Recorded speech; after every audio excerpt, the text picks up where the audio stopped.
I'd like to welcome all of our friends and neighbors and colleagues joining us in this regularly scheduled July 6, 2020 Hillsdale City Council regular meeting. And I'm sure we're all happy to be back in City Hall for the first time in many months. As you come in, there's a sign-in sheet on the desk over there. Please feel free to sign in so that we know that you're here.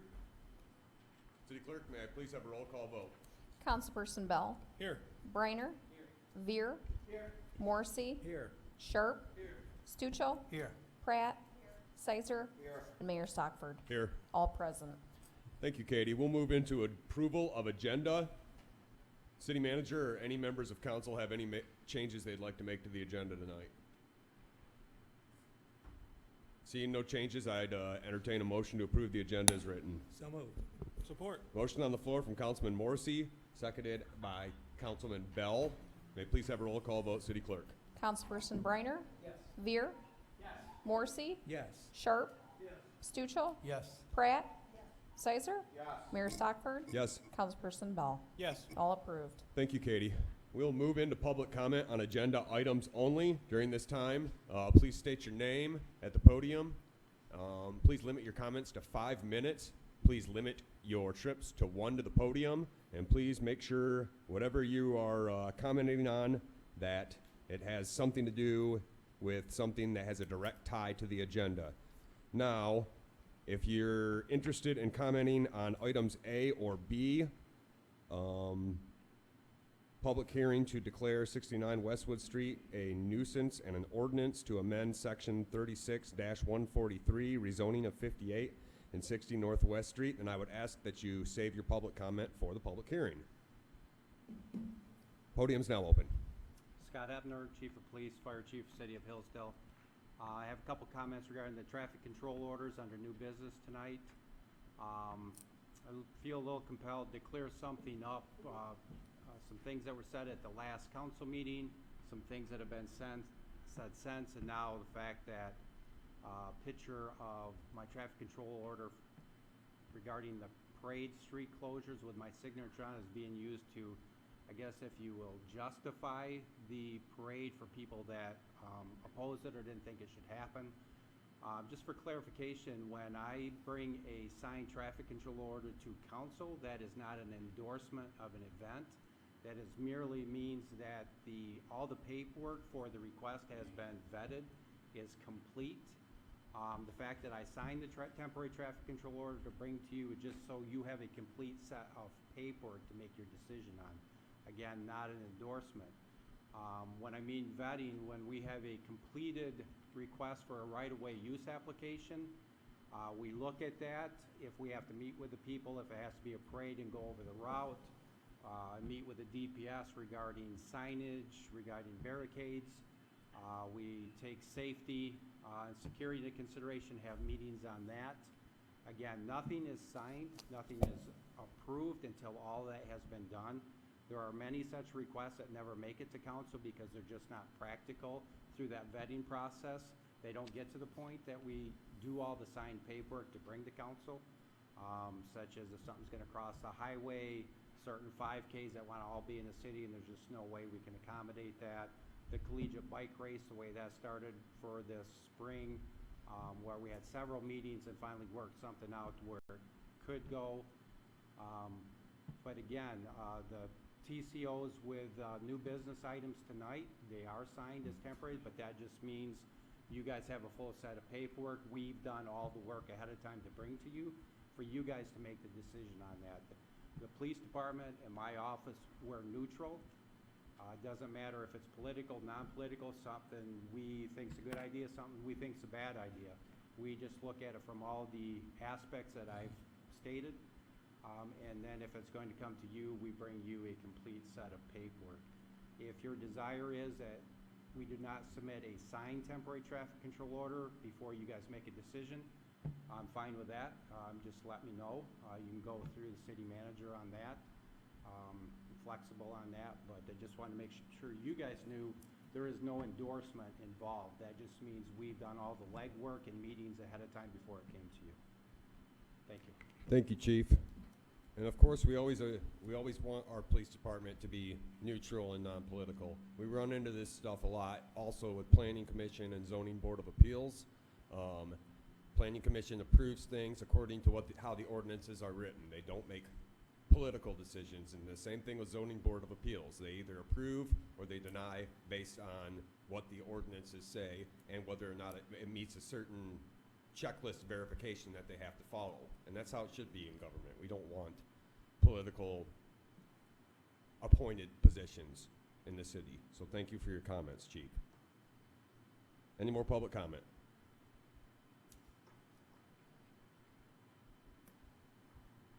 This isn't really about something on the agenda, but it's so we can hear. I asked Katie if the mics could get turned up because with AC units, it's hard for us to hear. So if you guys can speak up, that would help. Thank you. Thank you. Any more public comment? Yeah, my name is Kevin Wolka. I live at 97 Westwood Street, and I also own property on 69 Lewis Street, 59 Lewis Street, which is adjacent to my 97 Westwood Street. This is on the property of the 69 and 65 Westwood Street, about needing to get those houses renovated or removed. They are nothing but full of druggies. I've been dealing with this for the last 20-some years down there. Been there for going on 25 years living there. I am in the process with negotiations with Marv Sawyer on, I believe it's the 65 Westwood. It's the double duplex that the meth lab blew up in. Nothing has come about it yet, but I want to purchase it for my family. I have 14 kids, and I have 4 kids that need places to live. And I want to renovate it, and I'd like to purchase both properties if it's feasible.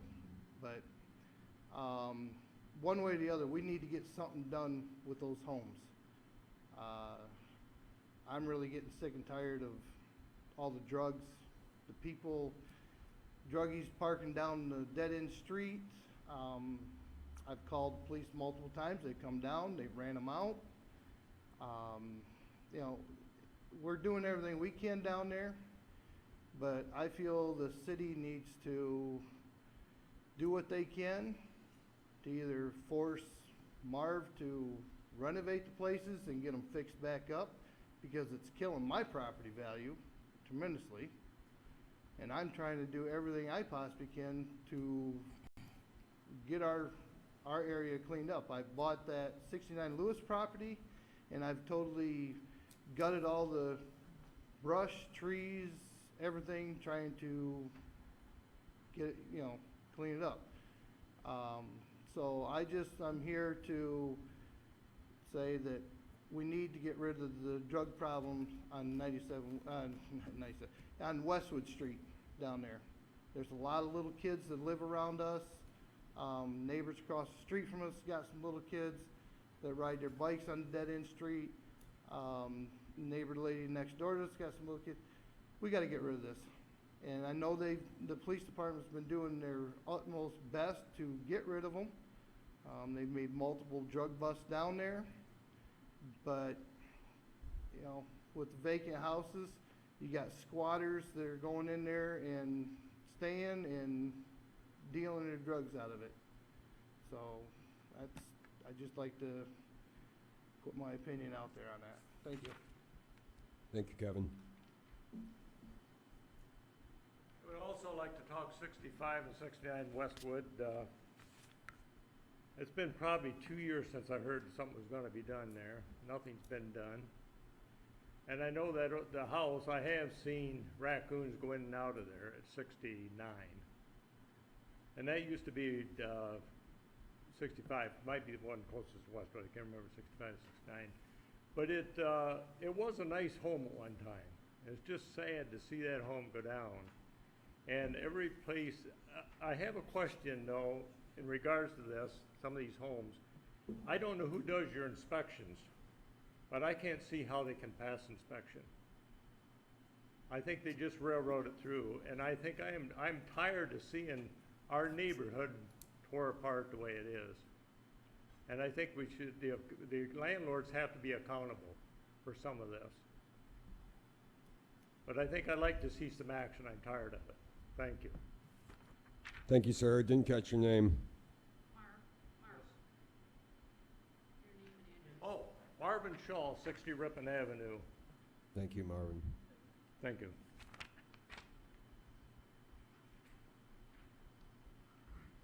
And you guys, as requested at the beginning, if you want to comment on something that has to do with the public hearing, please wait for the public hearing. Zach Croy, 98 Westwood, was also going to talk about the two properties there on Westwood. They're real close to the middle school. We've got a lot of kids that walk up and down that street. My kids, I've got 3 of them. They're riding bikes. They can't go down that far on the street. You know, it's a problem. The police are there all the time. Ambulance is there all the time. Fire department's there all the time. A couple months ago, we had the state police roll in like it was a war zone in there, and whatever's going on in those houses needs to stop. We've got to get it out of our neighborhood. You know, this is Hillsdale. It's a small town community. We're all here because we want that community, we want that family, we want that safety, and those houses are just nothing to do with any of that. So I don't know what you guys are going to end up doing with it, but you need to do something. It's gotten to the point where something has to be done. So, thank you. Thank you, Zach. Please, folks, if you're commenting on the public hearing, please wait for the public hearing. I'm just gonna kind of reiterate with the Westwood houses. I also live on Westwood Street. I have little kids, and I didn't realize how many people from Westwood Street were gonna be here, or I wouldn't have bothered, because they all kind of have said already what I need addressed is something needs to happen down there. There's homeless people all the time. Even if they're not like going in the houses, they're like hanging out on the porch, and it's just really like a magnet for homeless people. I'm Jennifer. Did I say that? No. Okay. I'm Jennifer Brosomley at 51 Westwood. Thank you, Jennifer. Thank you. Folks, if you're here to comment on Westwood Street, please wait for the public hearing. We're having a public hearing, introduction, adoption of ordinances, public hearing. It would be section 7, item A. During that time, we'll open the podium for people to comment specifically on this item. We can take those comments already into account. And yes, if you've already made comments on it, then we will absolutely take those into account during the public hearing. So I'm sorry if I didn't make that clear at the beginning. Appreciate you guys all coming in here tonight for sure. Podium is still open.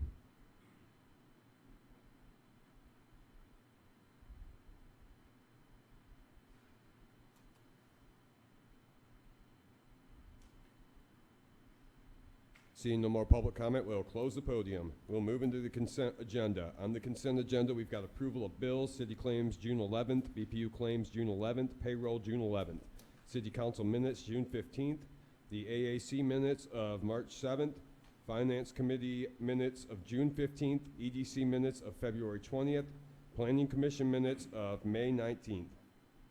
Any discussion on any items in the consent agenda? Support. Motion on the floor from Councilman Briner to approve the consent agenda, seconded by Councilman Morrissey. May I please have a roll call vote, City Clerk? Councilperson Beer? Yes. Morrissey? Yes. Sharp? Yes. Stuchel? Yes. Pratt? Yes. Sizer? Yes. Mayor Stockford? Yes. Councilperson Bell? Yes. And Briner? Yes. All approved. Thank you, Katie. We will move into communications petitions. Sorry, folks, I don't have my tablet with me tonight, so let me catch up on my phone. And hopefully my eyes are still good enough to see all this stuff. Item A, Sally Fallon Memorial at Stocks Park. That's August 11th. For anybody that doesn't know who Sally is, Sally was a huge booster of the garden club, one of Hillsdale's favorite citizens. So it was definitely unfortunate when she passed this last year, and I would encourage people to attend this. It's August 11th at 4 p.m. Second item is a grant award from Myosha. We are pleased to inform you, City of Hillsdale has been chosen as a recipient of a Myosha MeWish grant for fiscal year 2020 in the amount of $2,377.50. If you wish to accept this reward, please respond via email indicating such. And that is from the Myosha Acting Grant Administrator Samantha Burson. You have any information on that, Dave? Mayor, just what that grant is for, it's to provide 50% of purchasing 5 portable defibrillators for the BPU in the city. Thank you, Dave. Another email from Comcast is item C. Item D is an NEP press release from Mishta here. NEP helps communities throughout Michigan by providing funding assistance to complete high-impact development projects directly tied to stabilizing and improving the local area. It says Code Enforcement Department will use these funds to assist property owners in the purchase of materials and labor required to correct deficiencies and make improvement for exterior rehabilitation and repair. Projects are anticipated to be completed by December 31, 2020. Do you have any more information on this, Dave? Yes, Mayor. This was a grant we've spoken about in the past where it will help low to moderate income residents fix up the exterior of their home, either to make them more energy efficient or make repairs to the outside. And I know Alan Beaker and Kelly LaPresto have been working on the applications and such on this grant application. So just kind of making you aware that this is moving forward and that we'll be working with residents coming up. Thanks, Dave. Yes, sir. Okay. The microphone is behind over by Ray, so we'll just need to speak up loud to try to get it over there.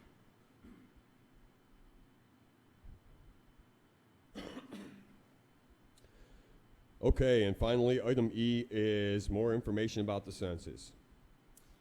We will move into introduction and adoption of ordinances public hearing. Yes. May I just say something about the census? Feel free. I had this put on there on the agenda just to bring this up and remind everyone. We're at about 66% response to the census right now. So as we spoke about before, you know, we're at that 8,300 mark. You know, if we increase that number, we get additional monies for a 10-year period. But if we do not meet at least where we're at, then we will lose money that comes from the federal government to both the state and local entities. So this is just to put on there to encourage everyone to ensure their friends and family are doing the census, as well as to promote it. I mean, this is a really big thing for the city of Hillsdale, and we really need to make sure people are responding. That's what we're at, 66%? Yes. Wow. After all this push to get people to participate, that doesn't bode well for mail-in voting, does it? Mr. Mayor, if I may ask a question of the city manager, do we have a sense of what the yield is in a typical year or in previous years as compared to this one? Not at this point. I can get some additional information, but I do know we are lagging behind the state as a whole by a few percentage points. 10 years ago, it was in the 70s. Wow. Last time it was in the 70s. Thank you, Ruth. I think that's instructive, and But we it does have not bode well for mail-in voting. till October, right? Yes, I believe so. Okay, thank you, Dave. You guys, Any comments, questions about any items that were in communications petitions? Seeing none, we'll move into introduction and adoption of ordinances, public hearing. Item A, public hearing to declare 69 Westwood Street a public nuisance. We'll open up the public hearing right now. And Alan, do you have some information for us, sir?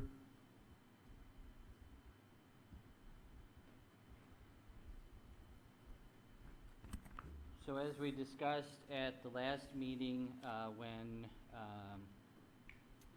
when Mark and I, Chief Hawkins and I were asked to perform a use and occupancy inspection of the residents at 69 Westwood, we were appalled at the conditions there and immediately condemned the property and notified Mr. Salyer, Marvin Salyer, who is the owner of the property, that we would be taking steps toward requiring him to abate or demolish and declare it a public nuisance. And at that meeting, I asked then that you declare, or that you set a public hearing, which you've done, and at this point, I was expecting Mr. Salyer to be here, but I don't see him unless I'm missing something. But and I know that Mr. Sharp has been wanting action on both of these properties for a while, and we'll discuss 65 a little later in the meeting, but 69 is actually in worse condition than 65 was, and 65 was bad. So the photographs that were in the packet, both at the last meeting and at this meeting, don't even come close to showing how bad the conditions there are. So I strongly urge you to, especially in the light that Mr. Salyer apparently doesn't see the need to even be here to discuss it, that I strongly urge you to declare it a public nuisance and require that he do something, which I'm fairly certain won't happen, so that the city can actually go in and take care of the problem. Thank you, Alan. Alan, would you call this a public safety hazard? Hands down, yes. Okay. Any questions for Alan while he's at the podium? Ladies and gentlemen, Councilman Zeiser. I already know the answer to this. I'm just kind of establishing it for the record. You've spoken with Mr. Salyer, and he claimed that he would be here, and so he's absolutely 100% aware of this. I have not spoken to him about this property. I've spoken to him about 65 in the past, but not about 69. But Okay. we went through the full due process of notifying him that there was a problem, that we were condemning it, notifying him that you had set a public hearing to declare it a public nuisance, and would be asking him to abate or tear down within a timeline. And I've received no. I attempted to contact him in person at his business and received no contact from him. Sent letters both to his business and his residence, and again have received no feedback from him at all. Okay. I mean, but we know already that with regards to the previous property, he's come before council numerous times and did receive those notices. So I'm just establishing that we've dotted those I's, so to speak. We went through the due process. Yes. Okay. Great. Thanks. Any more questions, comments? Councilman Beer. Yeah, Alan, on the notification, did we do certified letters at all? Or just We did what is required by ordinance. And then I'm assuming by the number of people that have come out to support demolition, doing some of those stuff, 69 Westwood, did we, as part of the codes, do we send out notices to people within a certain, like, I know when you do zoning. The public hearing is noticed publicly, In the and paper? and then it's posted.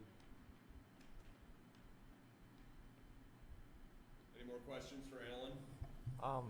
Just, if I may add, with respect to notice, there is an opinion from the United States Court of Appeals for the Sixth Circuit that indicates that all you need to do is send a notice to the last known address.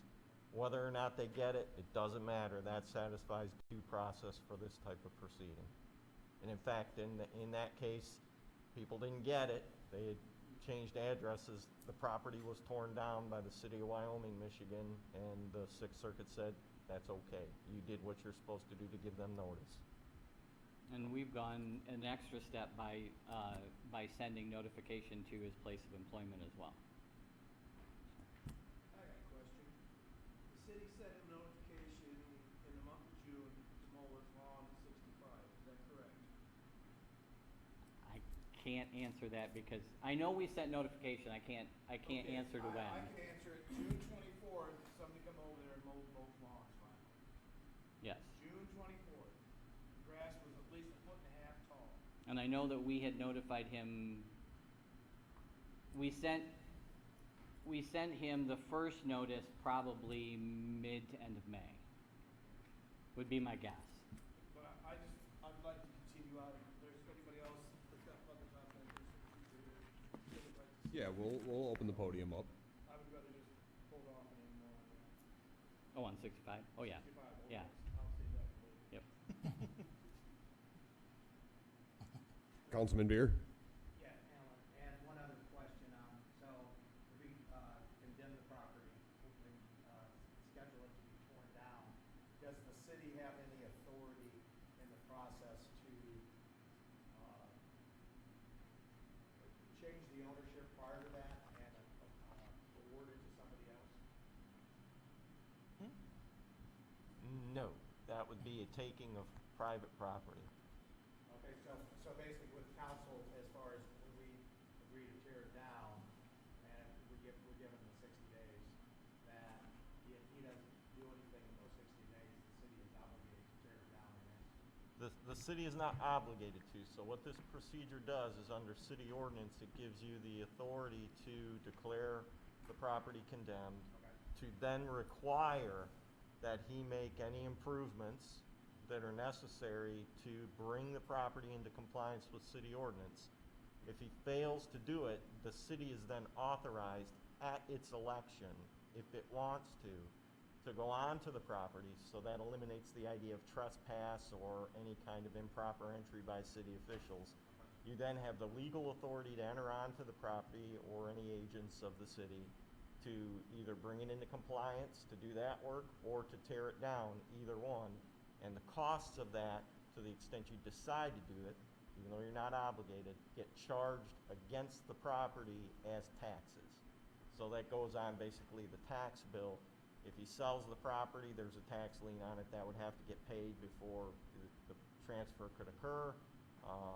And it also, the one area where you could lose out if you actually chose to do that would be if it went down to taxes, and then nobody purchased it, right? But other than that, yeah, that's the procedure. And one of the things it also does is in the past with some of these properties, Kim Thomas was able to apply for grants that from, I think it was Michigan. And so there is some state level money that is available for communities to tear down blighted properties. And one of the requirements for that is that you have legal access to the property. And you can either get that directly from the property owner, who might just say, that's okay, I'll allow you to come in and tear it down if I don't have to pay to do it. Or if you go through this process, that establishes that authority to enter on to the property, even if you decide for a while not to go on and tear it down because you don't want to incur the expense. If you get a grant, then you would be ready right away to be able to go do that. I have a question for the attorney here. We have somebody who's offered to buy the property. He's offered to have it, somebody go in there and check it out and see what it's gonna cost to fix it. In that time, if we condemn this property, he still has the right, that Marv would have a certain amount of time to sell the property to him or not, correct? Then he would have a chance to buy the property, is that correct too? That's a private matter between the property owner and whoever might want to buy it. Whoever would looking at buying it would take it subject to the action of the city council, so that if you condemn it today, it's condemned, and if it's not repaired by somebody within the time period, to the extent you provide a time period to do that, the city can come in and take action regardless of who owns the property at that time. But please, let's refrain from talking about private property deals. Yes. The very last thing I want to worry about is us talking about condemning a property and then have somebody come in and buy it that's present at the meeting. It's just very bad optics. The only question I was having is just how that would work. Sure, sure. I wasn't sure how that works. Yeah, that's, the city has no involvement in that. That's We up, don't want involvement. We that's just up to wanna them. see something done. Right. That's all we want. Any more? Brought into compliance, one way or the other. Any more questions for Alan? Bill, did you have a question? No, I think we addressed it. Okay. Thank you, Alan. Appreciate it. We'll now open up the podium for any public comments on 69 Westwood. Please state your name. Please limit yourself to 5 minutes, and please limit your trips to 1 to the podium. Is that especially for me? No, it's for everybody. I'm Lauren Fink. I'm sorry for my attire. I have a sand volleyball game in 10 minutes. I'm here to talk about the Westwood properties. I live at 64 East Hallett, but I have good friends that live all around this area, and our children ride bikes and walk down the street regularly. We have 5 kids. We live in the city because we wanted to have the kind of atmosphere that Hillsdale has, and we wanted our kids to be able to move freely around a small city. And so it's really important to me that we have these sort of things that you guys in your power can take care of and help protect, especially our families and those people, of course, who are really close to these houses. I'm speaking on behalf of about a dozen moms who weren't able to come tonight. Several of them live by Cold Springs Park, which is just, a stone's throw from this, and up on Norwood, and whose kids and our kids travel back and forth in this kind of corridor. So I appreciate the concern for this, and that you guys take whatever actions you can on behalf of the families who are affected by this or could be affected by it. It's certainly something that I care about, and we love our city, and we want it to be as healthy as it possibly can, and measures to be taken where that is right to do. Thank you. Thank you, Lauren. Any more public comment?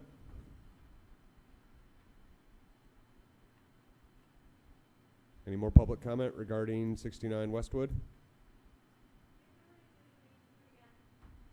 No, you don't need, and I mean, if you got something new to say, I'll let you say it, but.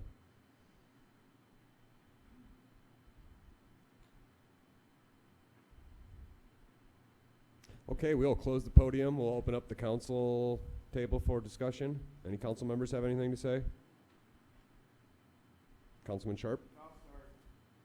69, let's see, I think it was back in May, the Irish Hill drug force raided the house, shut down the street. It's beautiful to see the state police, sheriff's department, our local law enforcement have my street shut down for a couple hours while they busted in the house and did their search and everything. Then it was June 5th, we had an overdose there.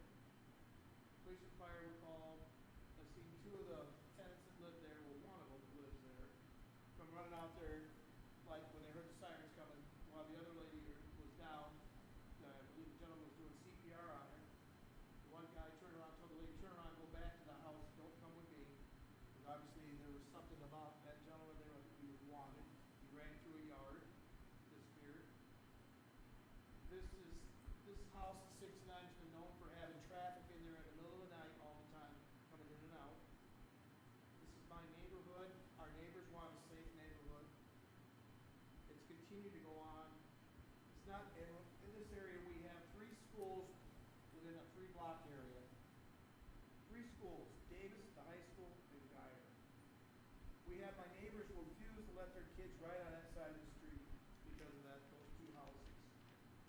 I've seen homeless people going in and out of 65 Westwood.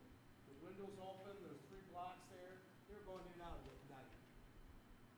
You see people in and out of 69 all the time. There's stuff laying out in the yard right now. It looks like a bar or something, sitting in the front yard. There's a couple great big TVs sitting on the porch. I don't know if the dog is gone yet, but there's a St. Bernard that barks all the time. The windows are broke. And this is just on the best side of the house you can see. I've been invited over to the neighbors' houses and seen from the backyard, from their backyard, what it looks like. And there's trash in the backyard. If I'm a landlord, I would take pride and make sure that my property was taken care of. And you don't see that here. And in Hillsdale, we want a safe community. We want it safe enough to where we don't have to worry about drugs. We want to make sure we take pride in our neighborhood. My neighborhood is very proud of it, except for these 2 houses. We have a beautiful neighborhood there. Now we have someone that's proposing and wants to maybe fix it up and buy it. Why not go forward with it if we can? Whatever it takes, as a city, we need to back the code enforcement people here and say it's time we give them the power they need behind city council to back them. Because if we don't do it now, it's going to continue and it's going to get worse. And we don't need that in the city of Hillsdale. That's my 2 cents worth. Thank you, Bruce. Any more comment from council members? Councilwoman Pratt? So if you get them out, where are they gonna go? Another abandoned house? Who's that? People that are in the 69, 65, they're homeless people. They shouldn't be in there in the first place. okay, which one was rented? Somebody's renting downstairs. 69 is the one where, the fire department did the Oh. inspection of, we have all those pictures of. Which you have probably black mold in the basement, I'm sure. I can't imagine. Just the pictures alone don't say enough. How many abandoned houses are there in Hillsdale? 2 on our street. Ruth, you know that? Mayor Stockford and council, can you guys please talk into a microphone? Is there a microphone? These Because we people can't- they can't talk into a microphone because there are no microphones. What about those microphones right there?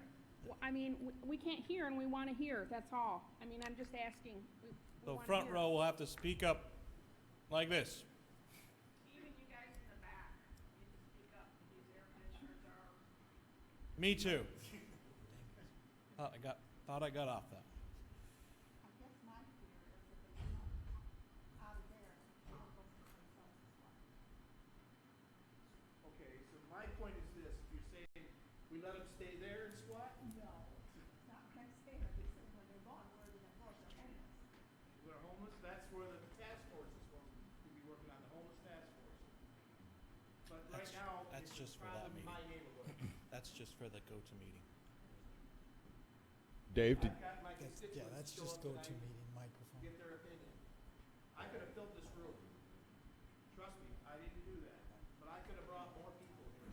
There's angry voters out there paying taxes in City of Hillsdale. They want results now. They don't want talk, they want results. And that's what I'm saying. Let's get some results now. Let's do something. Councilman Zeiser? It seems to me that if we have squatters in a dangerous, uninhabitable building, that if they were to move on somewhere else, it becomes a question of A, enforcement of existing vagrancy laws, and B, probably interaction with social services, because as it stands right now, it seems that those buildings are probably, even if we're going to take a compassionate view towards squatters who might be living there, it's probably not the safest environment for them to be in. What with all the exposed electrical and black mold that we've seen on some of the pictures from the walkthroughs of these properties. With regards to the woman who was lawfully renting the basement apartment in the one property, one with the bar on the lawn, I think is that 65? That's 69. 69, which I think is the worst of the 2 properties and the smaller. I think we were told that that woman had already arranged other legal housing and that the people in the top apartment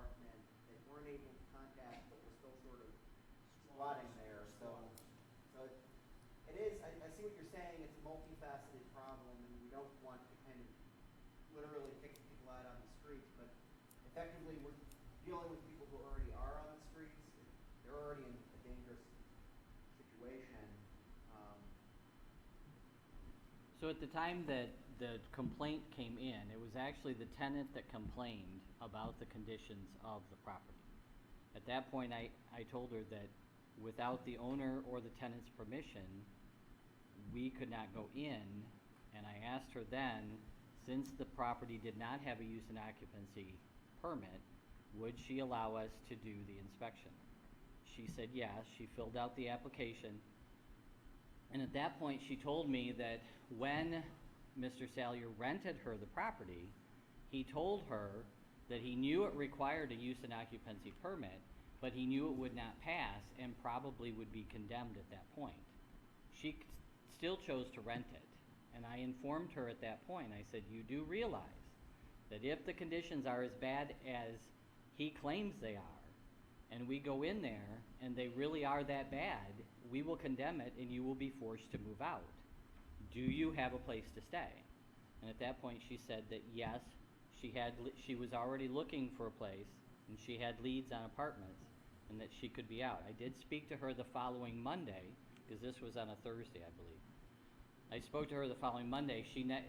One of the apartments had fallen through, but she had two others, and she promised me she would be out by Wednesday at the latest. And I told her that she had to be either way, and she was. So I don't know where she went. I have not had communication with her since, but she did move out. So. Thank you, Alan. I think Dave had something, and then Councilman Stuchel had something. I was just gonna comment on what Alan said, so my comments taken care of. Any more discussion, ladies and gentlemen?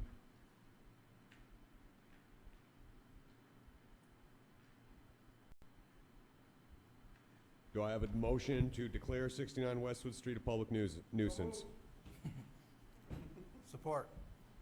Motion on the floor from Councilman Sharp, seconded by Councilman Stuchel, to declare 69 Westwood Street a public nuisance. May I please have a roll call vote, City Clerk? Councilperson Morrissey? Yes. Sharp? Yes. Stuchel? Yes. Pratt? Sizer? Yes. Mayor Stockford? Yes. Councilperson Bell? Yes. Briner? Yes. And Veer. Yes. All approved. That's resolution 3423. Thank you, Katie. We are still in introduction and adoption of public ordinances, but we've got another item. Item B is an ordinance to amend section 36-143 of the zoning ordinances and rezone. Is this only 58 and 60 Northwest Street? Yes. Okay. Alan?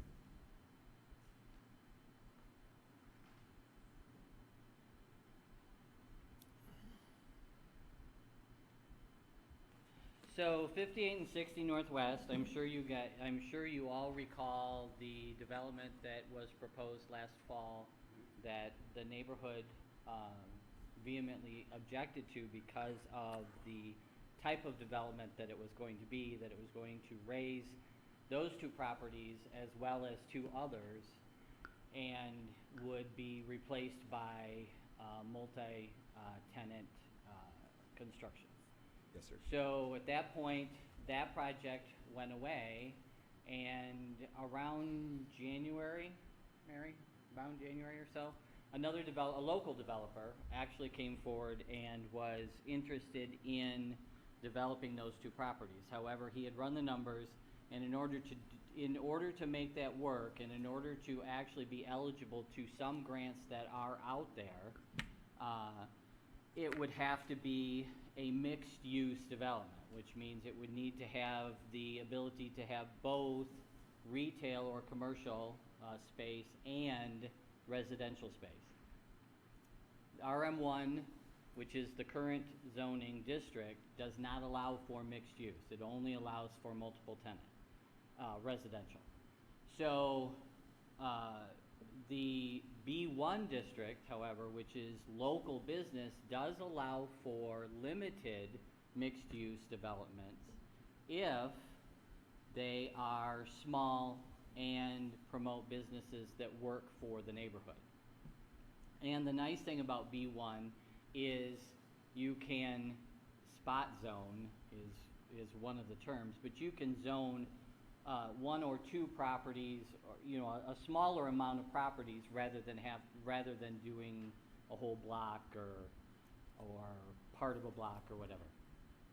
So he proposed that to the Planning Commission, talked through what they're thinking about doing. Now remember that this is all preliminary, and he does have a purchase agreement with the current owners contingent on the zoning change going through and some other things. And so this is the first step. So we had the public hearing, Planning Commission set the public hearing, and we actually have public at the public hearing. And they were, for the most part,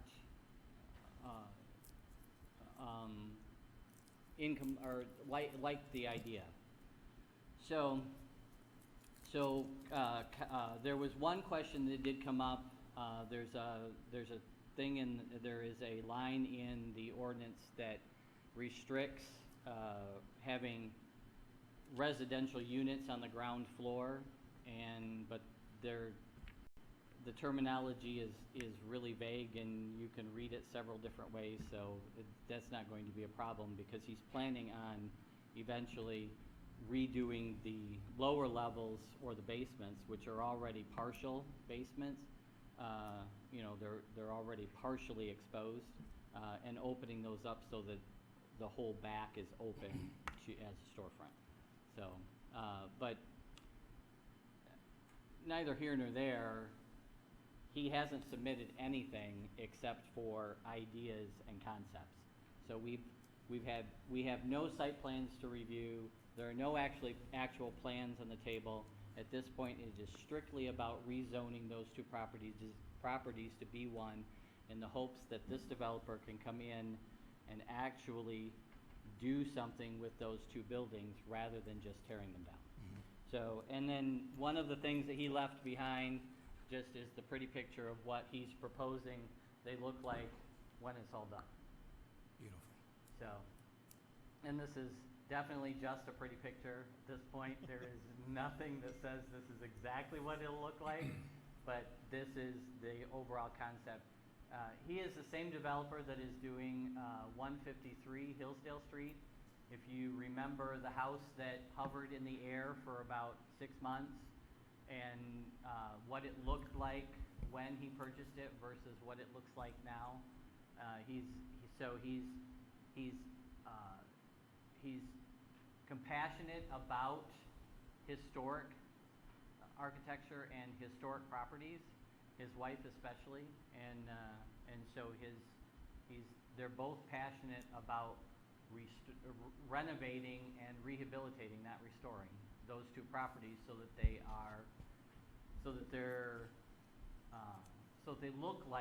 look similar to what they looked like when they were in their prime, but not necessarily exactly. So. Well, that, if I remember right, that's what the neighborhood was especially impassioned about, was that the houses remained upright and kept their historical character. Right. I like all this. I don't like the spot zoning though. I don't know why we just don't rezone the whole neighborhood. Spot zoning really doesn't exist. It's something that somebody came up with a long time ago, and because they didn't want something done a certain way.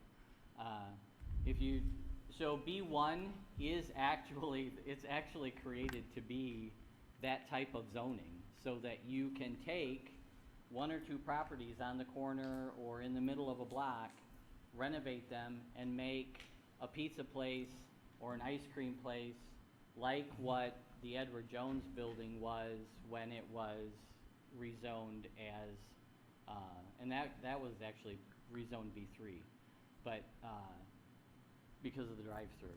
But that's what B1 was created for, was to create neighborhood businesses that would actually cater to the neighborhood. Cool.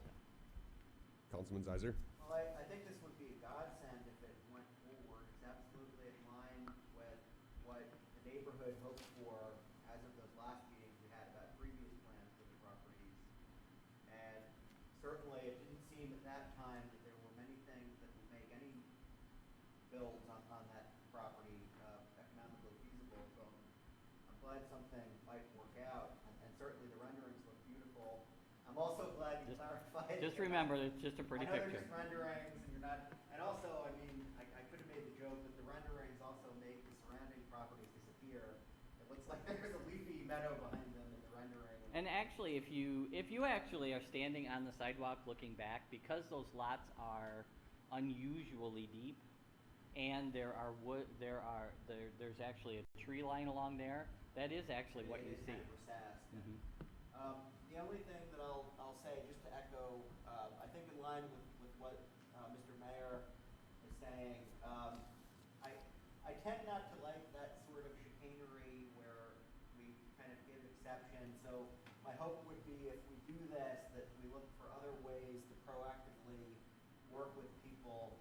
God knows that we need the development here and great projects like this. So this is all commendable for you and your team and the developer and everybody involved. And I hope that others will step forward and that we'll make it, if we unfortunately have to operate through exceptions like this, then we try and make it the general rule that when reasonable, we'll do that consistently. Sure. Well, also bear in mind that when that was rezoned RM1 in the 1960s, the intent was to put all of the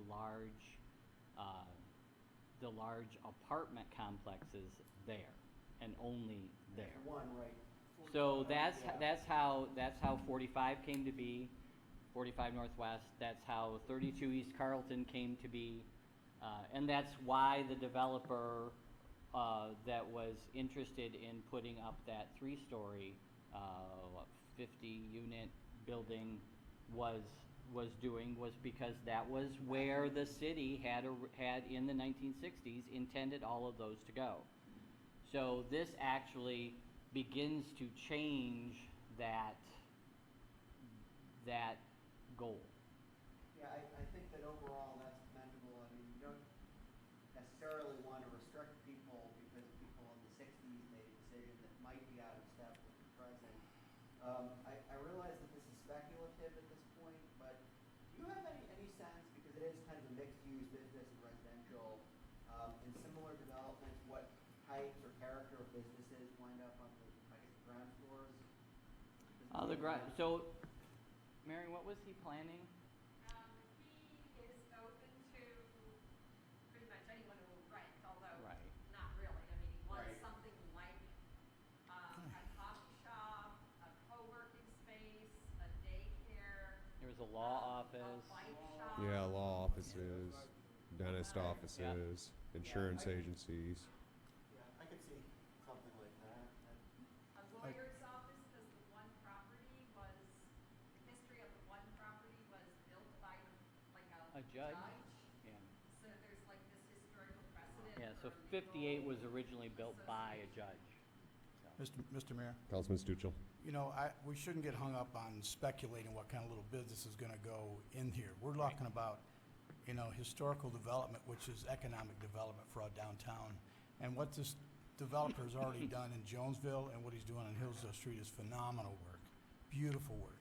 These two pieces of property are only 2 blocks from downtown Hillsdale. And if I'm correct, they're also in the original plot of the city.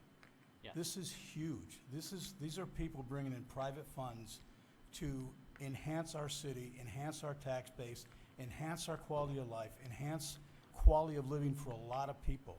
And I don't think we should get hung up on semantic, well, what's gonna go in there? Whatever it is, whatever it is.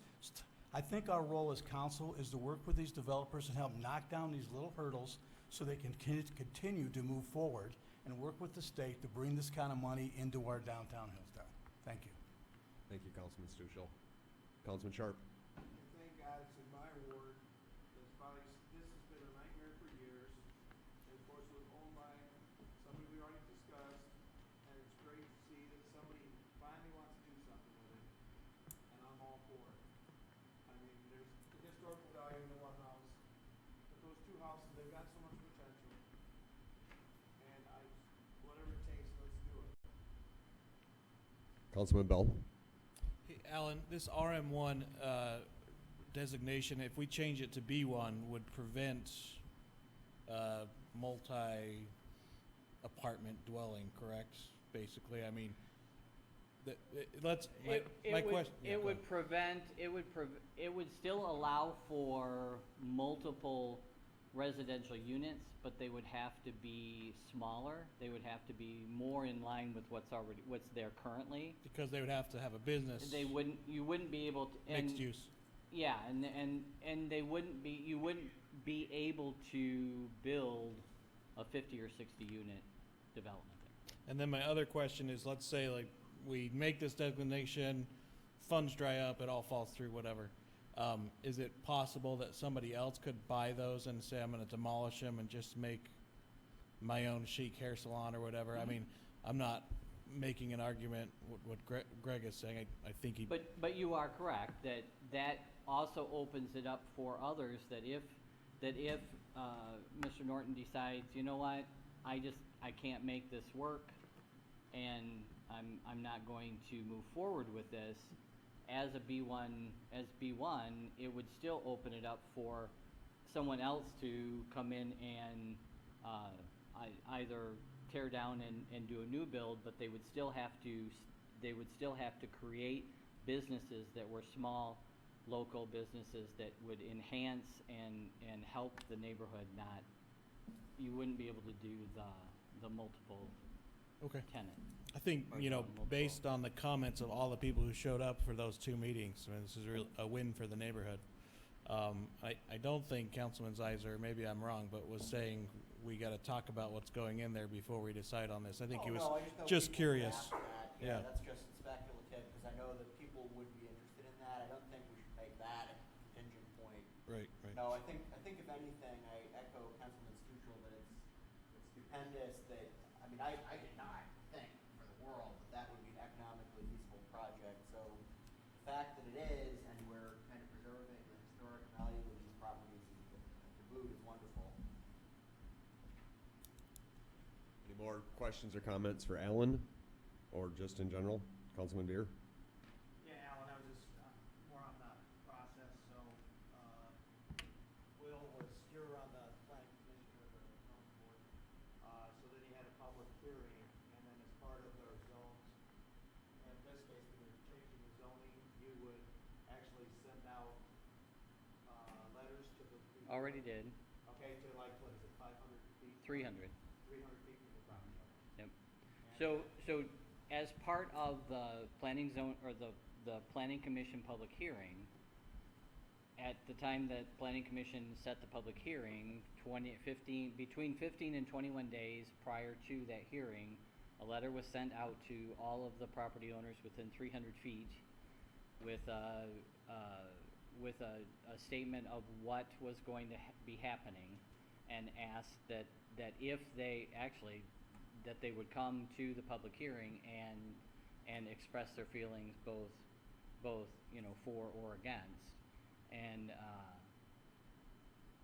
and we had half a dozen people come, which, considering how our public hearings usually go, that's actually a crowd, so we were pretty happy. And of the six, how many were supportive, how many were not really on board? 4 or 5 were supportive. 4 or 5.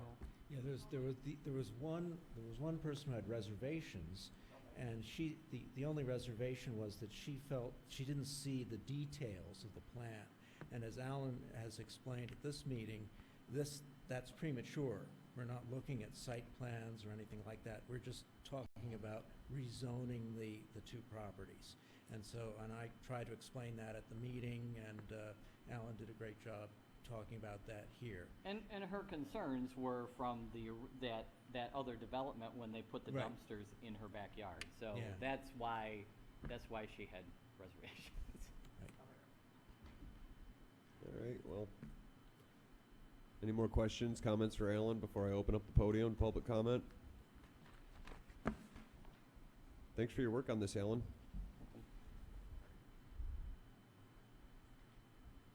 We will now open up the podium for public comment. Anyone that would like to comment on this specific item, ordinance to amend Section 36-143 and rezone 58 and 60 Northwest Street. Please limit your comments to 5 minutes, and please limit your trips to one to the podium. And please only speak on this item. Podium's now open. Hi, I'm Mary Wolf from 3 Corona Circle. Unfortunately, I don't think have the minutes from the public hearing because it was the June Planning Commission meeting. I thought it was very positive, but as far as spot zoning, if you see where those properties are, they're right at the end of where North Street kind of tees there. So they are a half a block from the Elks Club, those houses. I mean, if you think about what's the neighborhood like already, it has a lot of different development in it. It's a half a block from the Elks Club. They're a half a block from Davis Middle School. They're like a block and a half. If you go, as the crow flies right down North Street to Dr. Ellis's new building, the pediatric place, I'm gonna say that's not even a block. It's like half block to half block. So there's a lot of, spot zoning certainly is a bad thing to do if you were to plop this commercial use B1 right in the middle of a truly, truly residential neighborhood. But most of these houses along there are rentals, and they're very close to other businesses. But I wanted to just mention the one woman that came to the Planning Commission public hearing that had some reservations. She's a property owner on Westwood that backs up. Her backyard would back up to those houses' backyard. At the end of the meeting, Bob Norton walked over to and walked the property with her in their respective property boundaries and looked at it and discussed what would be appropriate and work for her. And so I thought that was a very interesting, just kind of personal approach, that he doesn't want to do something that the neighbors don't want to happen. So at any rate, I think it's a great way to save those houses and save the historical nature of that neighborhood, so I would support it. Thank you, Mary. Any more public comment?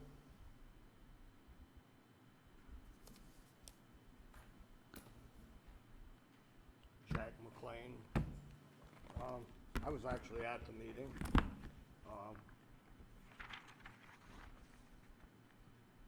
The meeting, there was actually 4 of us there that talked about it. These are facts off the minutes, I'm just gonna say that. Maybe there was more than 4. There was me, Mary Wolfram, Bob and Kathy Norton, Cindy Nagley, Lisa Wheeler, and Alan Beaker. So that tells you who was there. So there was really no plans, and that was one of the, I got the minutes. You wanna read the minutes? It's right here. There was really no plans for the public hearing. He come in, he showed this picture, which Alan just showed, but he had no other plans. He wanted to zone it to the B1, but one thing, and I looked at the application for rezoning, and I could rezone Mr. Sharp's property if I wanted to. All I gotta do is put down some interest I got in his property. This doesn't ask for anything. The actual signature validation that gives someone a right to apply to your property was not enclosed with this. It has to be notarized. I got it the other day from the clerk. It was not there, it's not there, they never had it. I think before some of this stuff goes someplace, people need to investigate a little bit. I think it's a great idea. I really do, because those buildings need done. I just think the truth should be brought out and not, well, there was this many of us and this many of us. And a couple, 3 letters for the thing, which were great letters. They were from people that didn't even live over there. They were like me having my brother send me letters of recommendation. That's about what they were, or that's the way I read them or heard them. They were from co-workers of his from where he works. So that was one part of it. One of the things, like I said, he had no idea what B1 actually said. He thought he could put apartments on the ground floor. This is what B1 says. And I'm not a lawyer, don't take me wrong, and I know you can interpret any way you want. Dwelling units and accessory buildings related to residential uses shall not be permitted on the ground floor. Now that sounds pretty clear to me. I mean, it's, no, you can't put them on the ground floor. I mean, that's the way I read that. And like I said, I'm not a lawyer, but I think there should be more investigation. Actually, and I know you don't want to talk about what you can put there. You guys rezone it.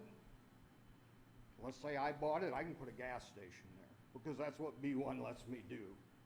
And that's what the zoning says. It's a service, a public service for the neighborhood. You can put a gas station there. I mean, you're gonna rezone it and let him do that. I think you did a great job on Hillsdale Street, but to me, looking at 153 Hillsdale, I'd say it doesn't meet the zoning. It's too tall. He put the basement under it, made it too tall. It's a 3-story building in a 2.5-story area. It doesn't even meet the zoning up there. Just stuff like that goes on that shouldn't go on. I went to the county, I got the building permits. I mean, he's gonna make that building into a duplex. Great. 16 bedrooms in 2 duplexes. It's not a dorm, it's a duplex. So you get around a lot of the legal things with the county and the building inspector and all that, because it's not a dorm, which actually takes money away from the city, because if I understand right, if you got an apartment house, every year they go around and check and you have to pay a fee for your renter.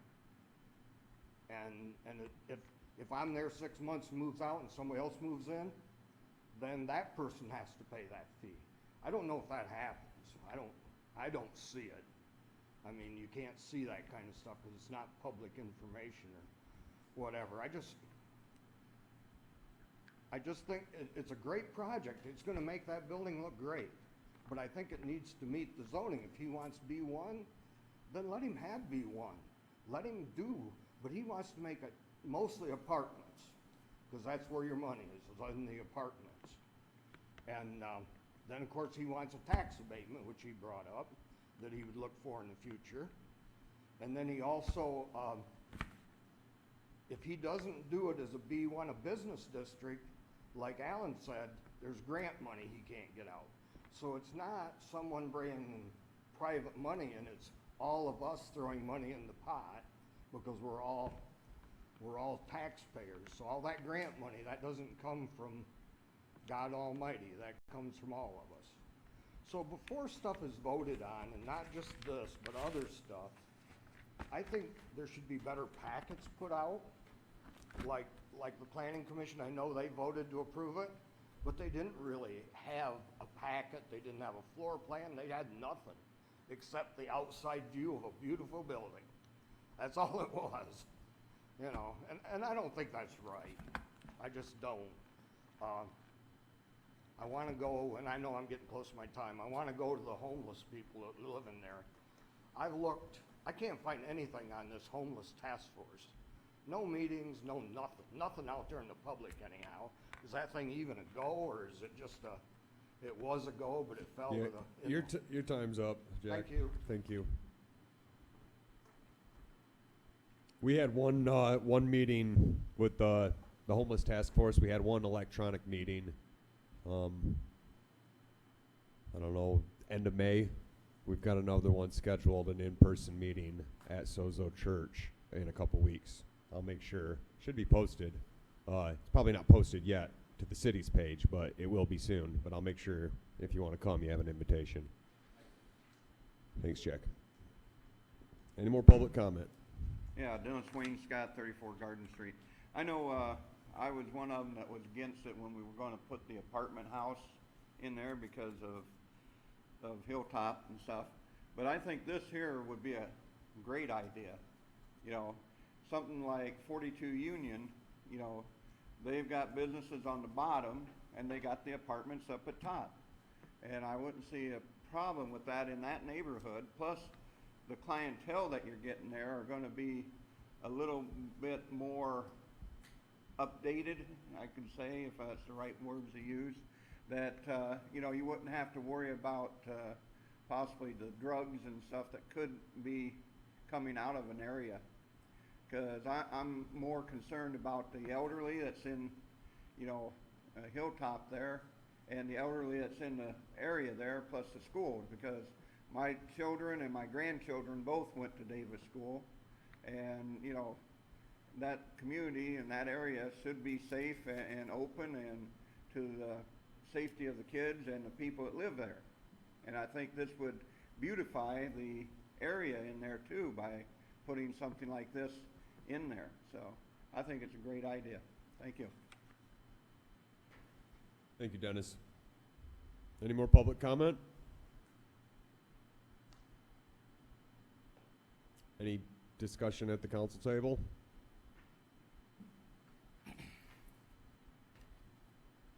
Councilman Beer? I just have to say that as far as what he's done on Hillsdale Street, actually both those houses, vast improvement to what they were.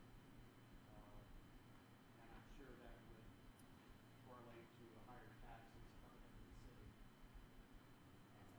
And granted, the plans are kind of vague, but just is, because you can actually take it back to what he did over in Jonesville, restoring that house.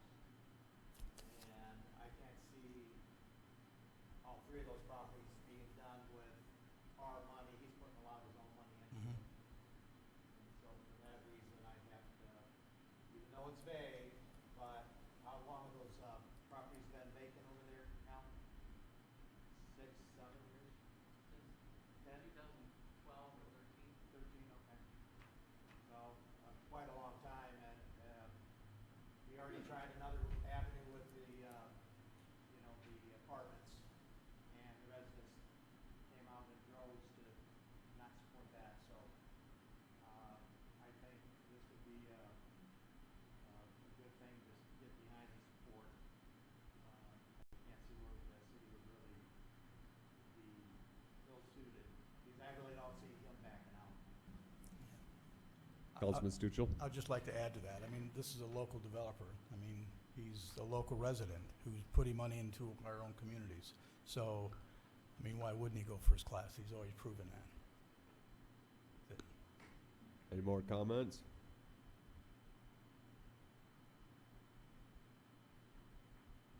Well, anything that gives people more freedom, I think is a good thing. So, like I said, I'm not crazy about spot zoning just because I'm not crazy about zoning in general, and it's kind of an unequal process that, oh, we'll do this for you, but God forbid we stand in somebody's way that wants to do something like this. So, sounds like a great idea to me. So moved. Support.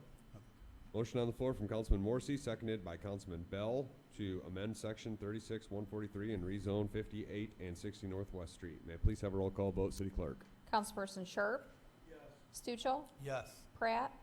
Sizer? Yes. Mayor Stockford? Yes. Councilperson Bell? Yes. Briner? Yes. Beer? Yes. And Morrissey? Yes. All approved. Thank you, Katie. All right, we will close the public hearing and move into old business. Item A, Dawn Theater update. Mary, is that you? It is. So Alan and I are tag teaming on this, and I just want to give you a kind of a big picture overview. Some of the council people have not been here as long as the others, but this is truly old business. The Dawn Theater was opened in 1919. It closed as a theater in 1996, and it turned into the Roxy. So some of you may have known that period where those owners took out the theater seating and the ramp for the theater-like effect. And then it went under again, and Dr. Horton owned it, and it got renewed as the Dawn Theater, but it wasn't truly a theater. It was another event space, and then it closed again.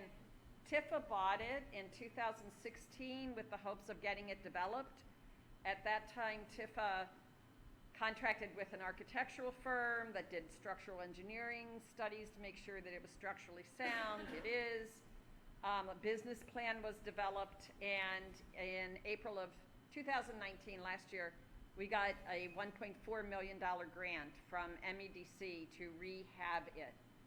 And it's been this long, but the builders and contractors are over there. I thought the public would want to know what's going on and what it's going to be, big picture. So that's what I'm here to talk about. So it has a business plan. The business plan is to open it as an event center. Lots of people are asking me, is it going to be a theater? There will be theater events in there, but it will not have that theater seating like you associate with a movie theater, because it's gone, and it would be quite expensive and limiting to put it back in. And we are not being required by the State Historic Preservation Office to put it back in. So therefore, it's a rehab, it's not a restoration to its original state.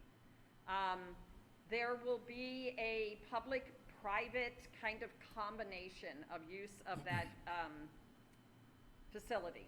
So the public part will be, Tifa will own it for the foreseeable future. If Tifa were to sell it immediately, they have to pay back the granting agency the fair market value, which might be a reasonable thing to do, but that's not on the books. The idea is that Tifa would own it, but they will have a management company running it, and that management company is the same company that is developing the Kiefer House. So that company is called Kiefer House LLC. It's really a subsidiary of CL Real Estate Development, who will be developing the Kiefer House. They'll be running the day-to-day operations as a manager for the Dawn Theater. That will be the private part. They will rent it out to different events, a lot of, hopefully, wedding receptions, business meetings, business parties, the kind of thing you would expect to see at any kind of banquet center, if you will. The money that they take in will partially be paid as a rent to Tifa. And that money will keep the maintenance of the building up, be used for long-term maintenance. It will also help fund the public use. So the public use will be programmed by a committee that Tifa created when they started working through this grant process for the Dawn Theater. So it's called the Dawn Theater Governance Board. This is a board of volunteers that have an interest in theater. We actually hope to expand it to a larger group that we want to call Friends of the Dawn Theater, that would be involved more with fundraising and programming music and theater events. So that's the public side. And the management plan and the management agreement with Kiefer House LLC specifically delineates the use of the building for both.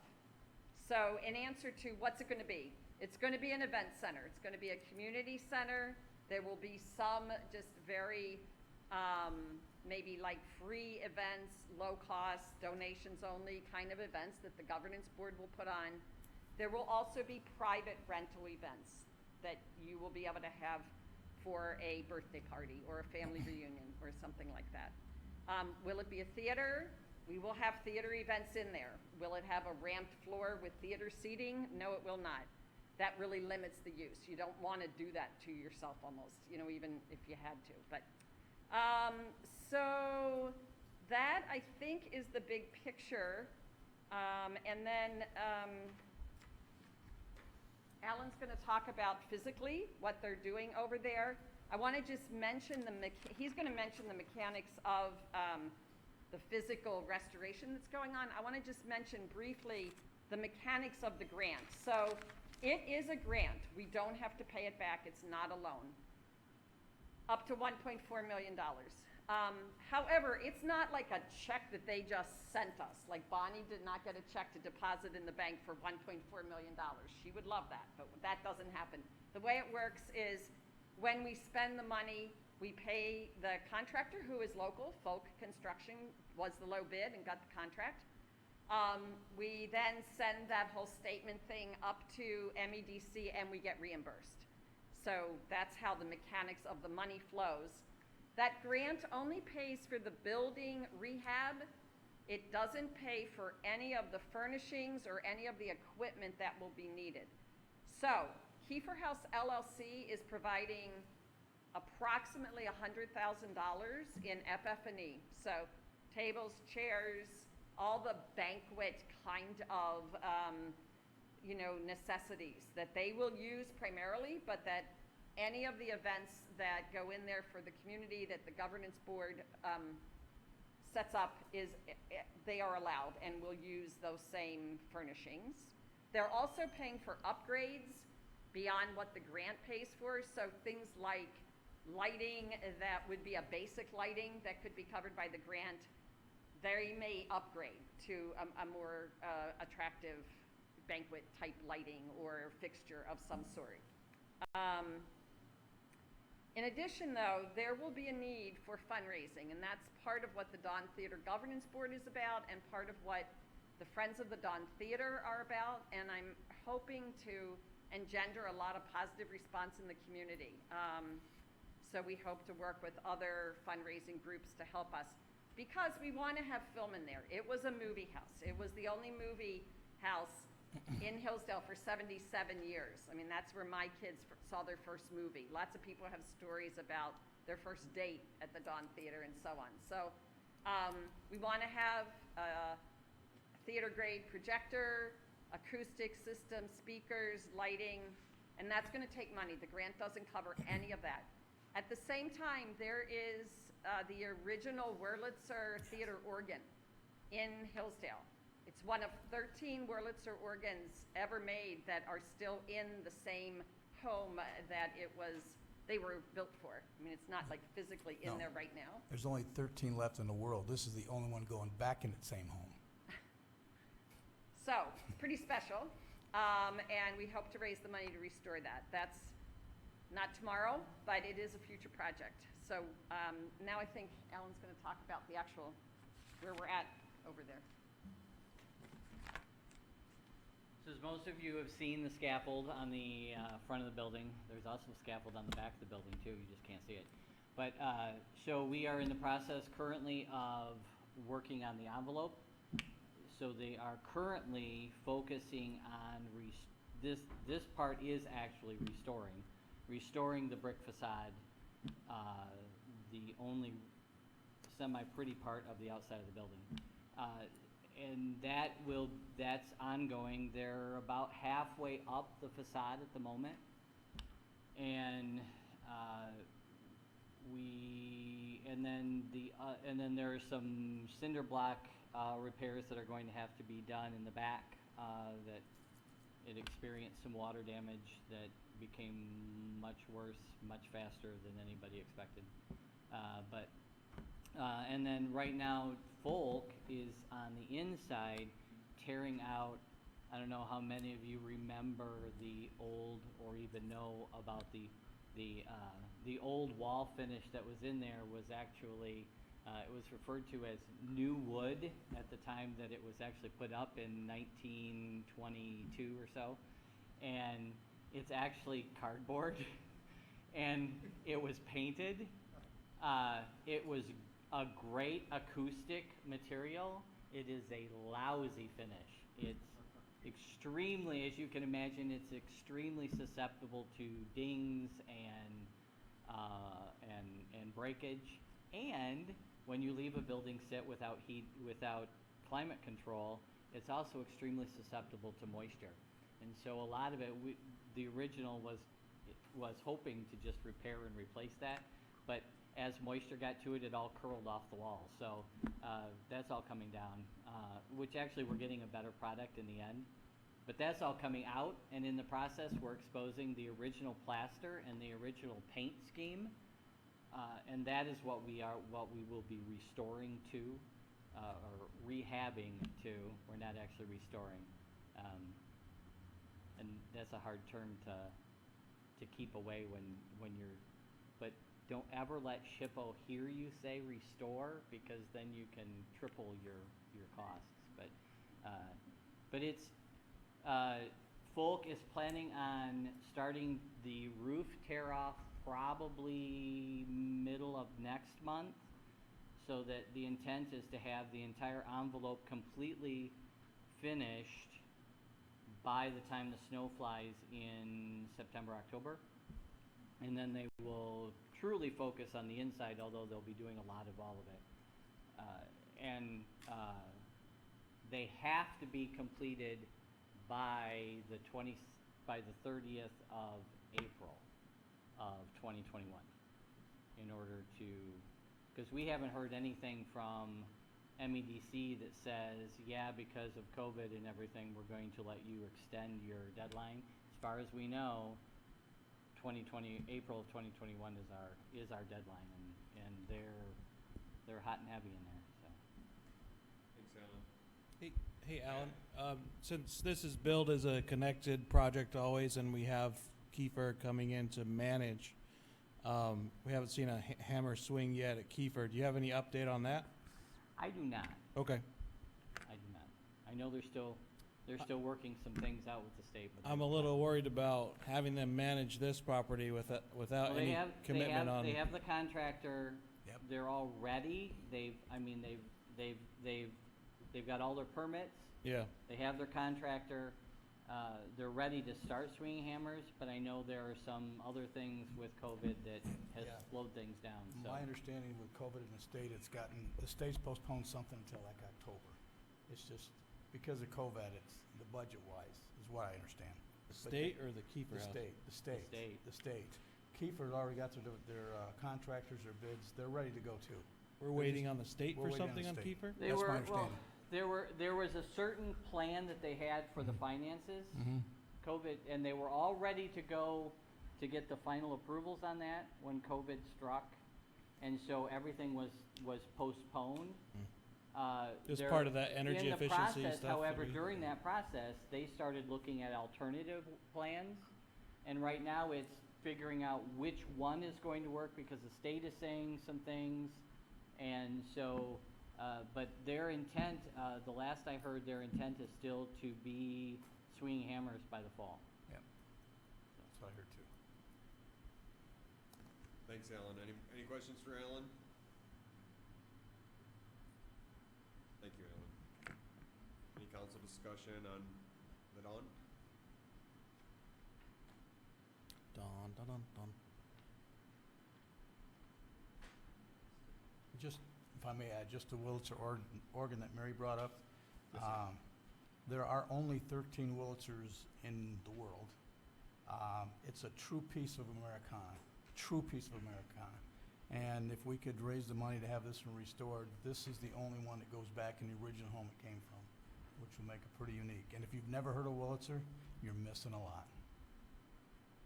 Thank you, Councilman Stuchel. Yep. Any more discussion? Alrighty, let's move on to item B in old business, Westwood Street, 65 Westwood Street resolution. And since Kim isn't here, Alan, sorry buddy, you just might as well pull a chair up there tonight. I was kind of hoping Tom would take this one. Okay. So you all gave Mr. Salyer until July 1st to bring 65 Westwood into compliance. And in November, he had stated that he had already put a down payment, had hired a contractor to start the roof project in November. That, if anybody's driven by 65 Westwood, that never happened. No permits were ever applied for, let alone received. And no work was ever done on the property. And as Mr. Sharp indicated, we sent a reminder letter to him that, yes, it's spring and you still have to cut your grass. And he finally did it for the very first time this year on June 24th. So that's how much he put stock in that resolution. So. And I'm sure that if he were here, he would have said that COVID delayed everything.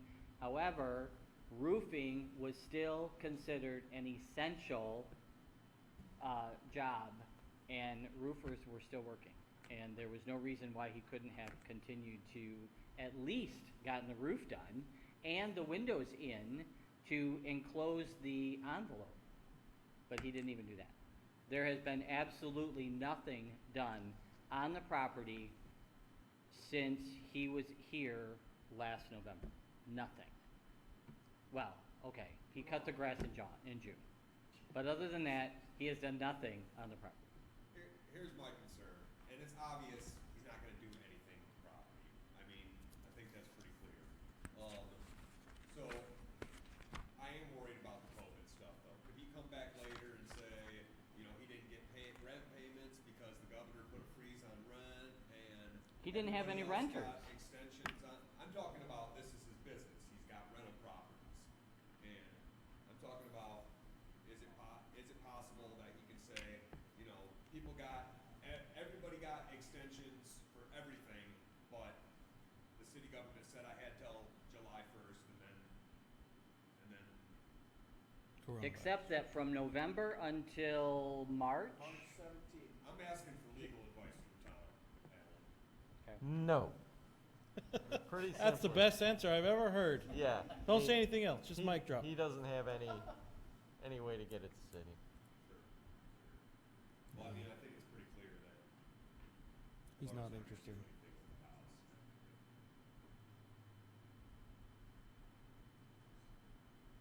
Unfortunate.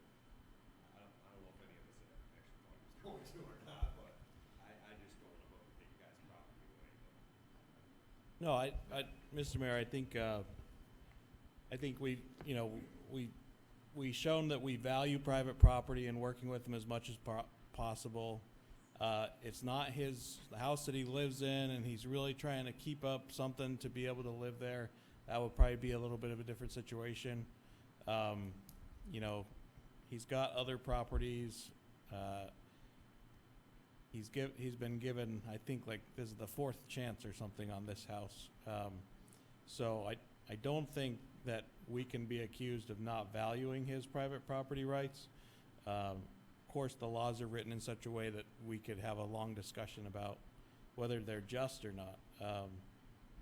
If you're an extremist on one side or the other.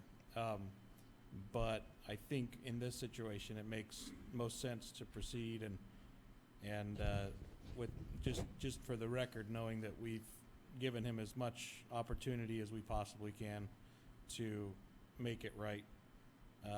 And you know, having the other property that's right next to it or 69, and having people in really dangerous situations, and him not addressing that either kind of shows a general pattern of not being willing to, you know, value the rights of other people who live around him. So that's my take. Thanks. Mr. Mayor, just to add, just to make sure everybody's clear, you're not voting to take his property. No, we're voting to tear his house down. He'll still own the property. Basically, what all the resolution is doing is it's enforcing what you told him and he said he would do before, which is either fix it up or tear it down. And if you don't, we can. He asked for more time. We gave it to him. So and that's all this does is it says, since you didn't fix it up, if we decide we want to at this point, we can go in and fix it up or tear it down. But he would still then own the property. Fix it up. Well, theoretically, yeah, that's when you condemn the property, you have the option to, and you would choose presumably the cheaper of the two if it could be fixed up and brought into compliance with ordinance. You know, you can do that. The city is authorized to perform the work that's necessary to bring the property into compliance with ordinance. If that can't be done, you can tear it down. Okay, if that so can't be done somewhere economically. in our rules, we could go in and put a new roof on it for Marv and bill him for it, and then Yeah, that's basically how condemnation works, right? So sometimes you declare something a nuisance, and in order to make it so that it's consistent with the requirements of city ordinance with respect to the condition of the building, so it's not, say, a hazard. Let's say it's something that had some bricks falling down from the top of one of the buildings downtown. Clearly a safety hazard. You go through the process of trying to get the property owner to correct it, but they never do. This is a mechanism that allows the city to go in and say, okay, since you haven't done it, we're going to say that that's a public health hazard. We're going to condemn the property. It's not fit for somebody to be in right now. And then if you don't fix it by X date, we can come in and fix it to make sure it gets done and charge the cost of that against the property as taxes. So it applies not only to circumstances where it requires that you actually tear the building down, but also circumstances where there may be lesser things that need to be done, but the property owner is not doing it. And it is, if you think about it, a corollary that saves the other property owners, because in the past, under the common law, the only way you could do that sort of thing is if you were a neighbor, you'd have to go to circuit court and file a nuisance lawsuit against your neighbor. This makes it so that the public has the ability through its code enforcement mechanism to help take care of those blighted conditions without requiring people to fork out the money out of their own pockets to do it, because maybe nobody does that, and then you have a continuing health hazard, and then what can you do? Right, so this is what this ordinance allows the city to be able to do. Okay. Councilman Zeiser? But I mean, with regard to our presumptive legal ability to go in there and fix his roof, we're not a general contractor. So I think besides the cost effectiveness issue which has already been raised, I mean, the way that we would recoup on that is by placing a lien on it. And if we fix the roof for the guy, he's not gonna move the property. And I mean, most certainly fixing a roof, which we should not be in the business of, would be more expensive. If he wanted to fix his roof, and we were going to bill him for it anyway, he would have had his roof fixed, is the way that I see it. And I do want to echo what Councilman Bell said, that any time that we interact in any way with someone's personal property is the most terrible and I think unwanted authority that we have. But I think, as even you've said, we've proven that we've worked with Mr. Salyer to the nth degree. It's always been the case that there are spaces where people's rights tread upon each other. So he has a property right to his house, but people living next to him have a right to not have drug persons and squatters and all of the safety issues that this presents. So sometimes, unfortunately, we have to negotiate between competing rights, I think. Yeah. And that's always going to be complex, and it's a terrible responsibility. Yeah, it is. Yeah, it is. Awful. Very unfortunate.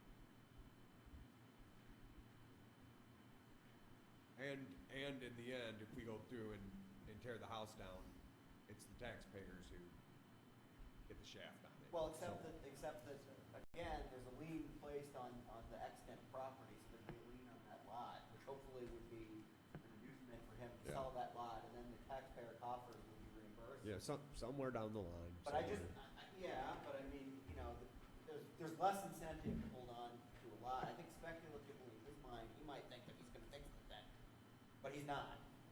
Yeah. And I mean, I just don't think that if it would be like throwing good money after bad. We've heard some high estimates on what it would take to rehab that house, and even in one of his plans, and someone can correct me if I'm misspeaking, he wanted to fix half of that property, but not the other half, and it was all very loose and speculative. There was some contractor who wanted to buy it from him, but they couldn't agree upon a price, and it just seemed like there were a lot of wheelings and dealings there that in the meanwhile it still presents the ongoing issue, and that's actually getting worse. I mean, I do live around the corner from that one, and I would feel the same way if I didn't, but it's just that I have the opportunity to see it, and the grass was 3 feet high. Councilman Sharp is right, and so that, I mean, that's the level of neglect on his part. There's nothing to say that he couldn't bring a mower over and mow the lawn. He is a multiple property owner in the city who manages other rental properties as part of his livelihood. And there is a certain, you know, when we speak about rights, the people who are renting from him, and I'm glad that the city staff kind of brought them into the loop on the expectation of living in such property. But part of the reason that we have law and ordinances that pertain to these properties is so that the rights of those people are protected.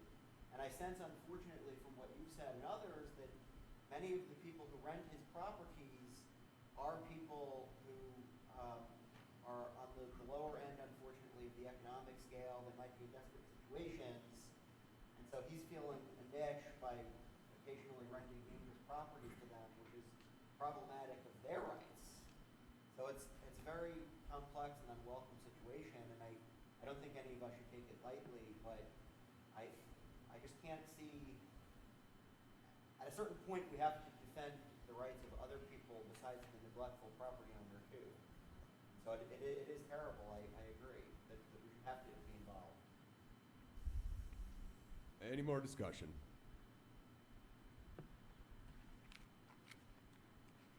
Do I have a motion to Pass the resolution. pass the attached resolution allowing the city to abate or demolish the structure at the expense of Mr. Sellier? So moved. Support. Motion on the floor from Councilman Sharp, seconded by Councilman Stuchel. May I please have a roll call vote, City Clerk? Councilman Stuchel, Yes. Pratt, Sizer, Yes. Mayor Stockford, Yes. Councilperson Bell, Yes. Briner, Veer, Yes. Morrissey, Yes. and Sharp. Yes. Resolution approved. That's 3424. Thank you, Katie. All right, now we'll finally get to new business. Item A, MDOT Fayette Street Agreement.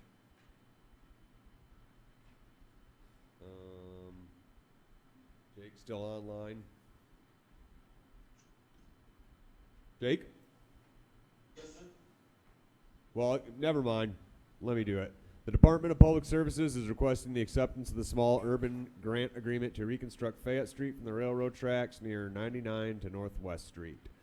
The grant provides up to the lesser of 81.85 of the eligible project costs, or $375,000 based on engineer's project estimate.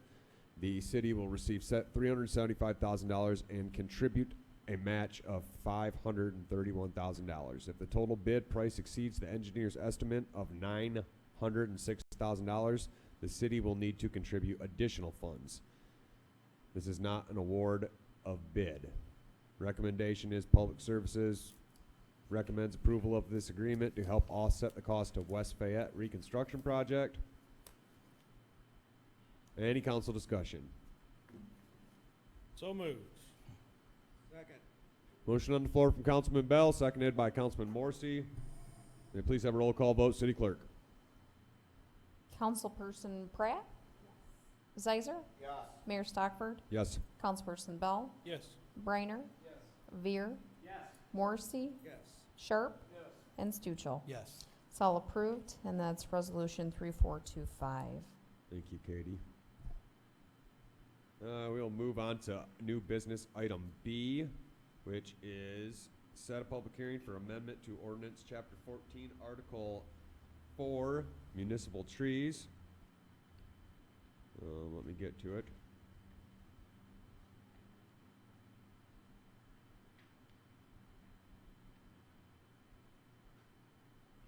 Okay. At the request of the Public Services Committee, city staff has considered amendments to the City of Hillsdale's ordinance section, permit required for planting generally. After evaluating the requested change to the ordinance language, it was determined that the proposed changes create a substantial rework of Chapter 14, Article 4, municipal trees. We understand the intent of the changes were to permit residents to plant certain plants and/or shrubs within the public's right-of-way without first obtaining the required permit. City staff has reviewed Chapter 14, Article 4, and proposes alternate language changes to the ordinance, which still meets the intent of the Public Services Committee's proposed changes, while also adding language in consideration of safety for the traveling public, both vehicular and pedestrian, as well as consideration for potential work on utilities in the areas of the property owner's planting. Mr. Mayor, Councilman Bell. I guess we're just setting a public hearing for this for next council meeting, is that right? That is correct. So I just have to comment right now. I'm a lot concerned. So Public Services Committee went through a few meetings. We talked with everybody, the police chief, Jake. We talked with Mr. Mackey. We talked with a lot of people. Talked with some citizens who showed up to the meetings. We went back and forth. We did some more talking. We came up with some amendments. Then those were talked about. Then we did some more amendments. So we did a bunch of work.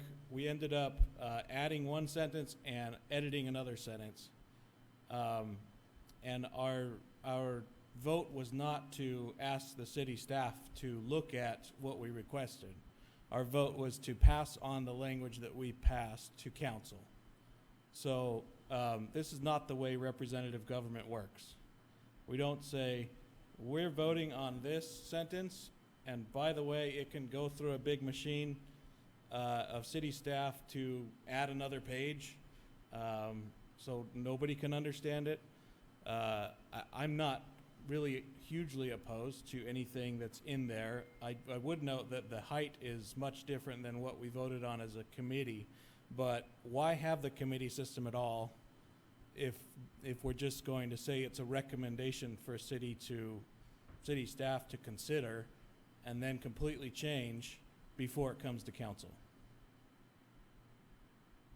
Good point, Councilman Bell. Why were these changes made exactly?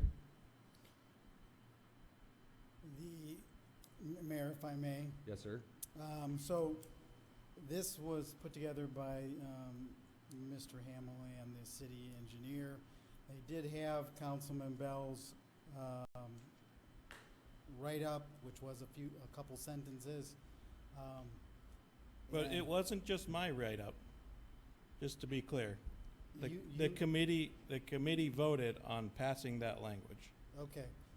Well, Councilman Bell wrote up the language. It was adopted in a 2-to-1 vote by the committee. The 18 inches that is in here, Councilman Bell is correct. That was changed. He did have 3 feet there, so that could be changed. But it's important to note, writing up 2 sentences does not change an ordinance. Sure it does. No, it does not. Writing 1 word changes an ordinance. It does not change an ordinance, Councilman Bell, that is multiple sections when you write up 2 sentences. If you're saying you want to strike all of the ordinance that's already there and put your 2 sentences in there, then I guess you would say that. But that's not my interpretation of what you would ask to do. During the committee meeting, this was clear to everybody there. And if you had these concerns, or Jake or anybody else had these concerns, they could have brought them up during the committee meeting. But during the committee meeting, the understanding was that we're editing these sections with added language and these sections. And we reviewed all of the rest of it. We had notes on different parts of the ordinances. We reviewed the part that was just subject to private property and not to the planting in the terrace. So I get that you could have concerns about something that was edited, but you can't just say, the committee passed this thing, we're scratching that and proposing our thing, and that's what the Public Services Committee recommended to council. That's not how representative government works. Yeah, I guess I would say that I don't think that was the intention, even though they changed. You only gave them 2 sentences to work with, Councilman Bell. And they had to make it work into the entire ordinance, not scratch what was there. So what will happen? Nobody said that, Dave. Nobody said to do that. Councilman Bell. I did not say scratch what was there and replace it. Did I just say that? You said take 2 sentences, Councilman Bell, and that was it. So 2 sentences in the little section that we edited. Proceed. In the section that we edited. That's what I'm talking about. We will attach what you gave us to work with, which was 2 sentences. In that little section, Dave, do you not understand? I'm not saying just take those 2 sentences and scratch the rest. I'm saying in the sections referenced, we would add or edit these sentences. I'm not saying get rid of the rest. So if the And that was clear at the Public Services meeting. If I may, is the concern, city manager, that those 2 sentences of emendations would have come into conflict with other existing sections? Just clarity. That would have interacted in some adverse way, where there would be an inconsistency, or? Yes. Okay.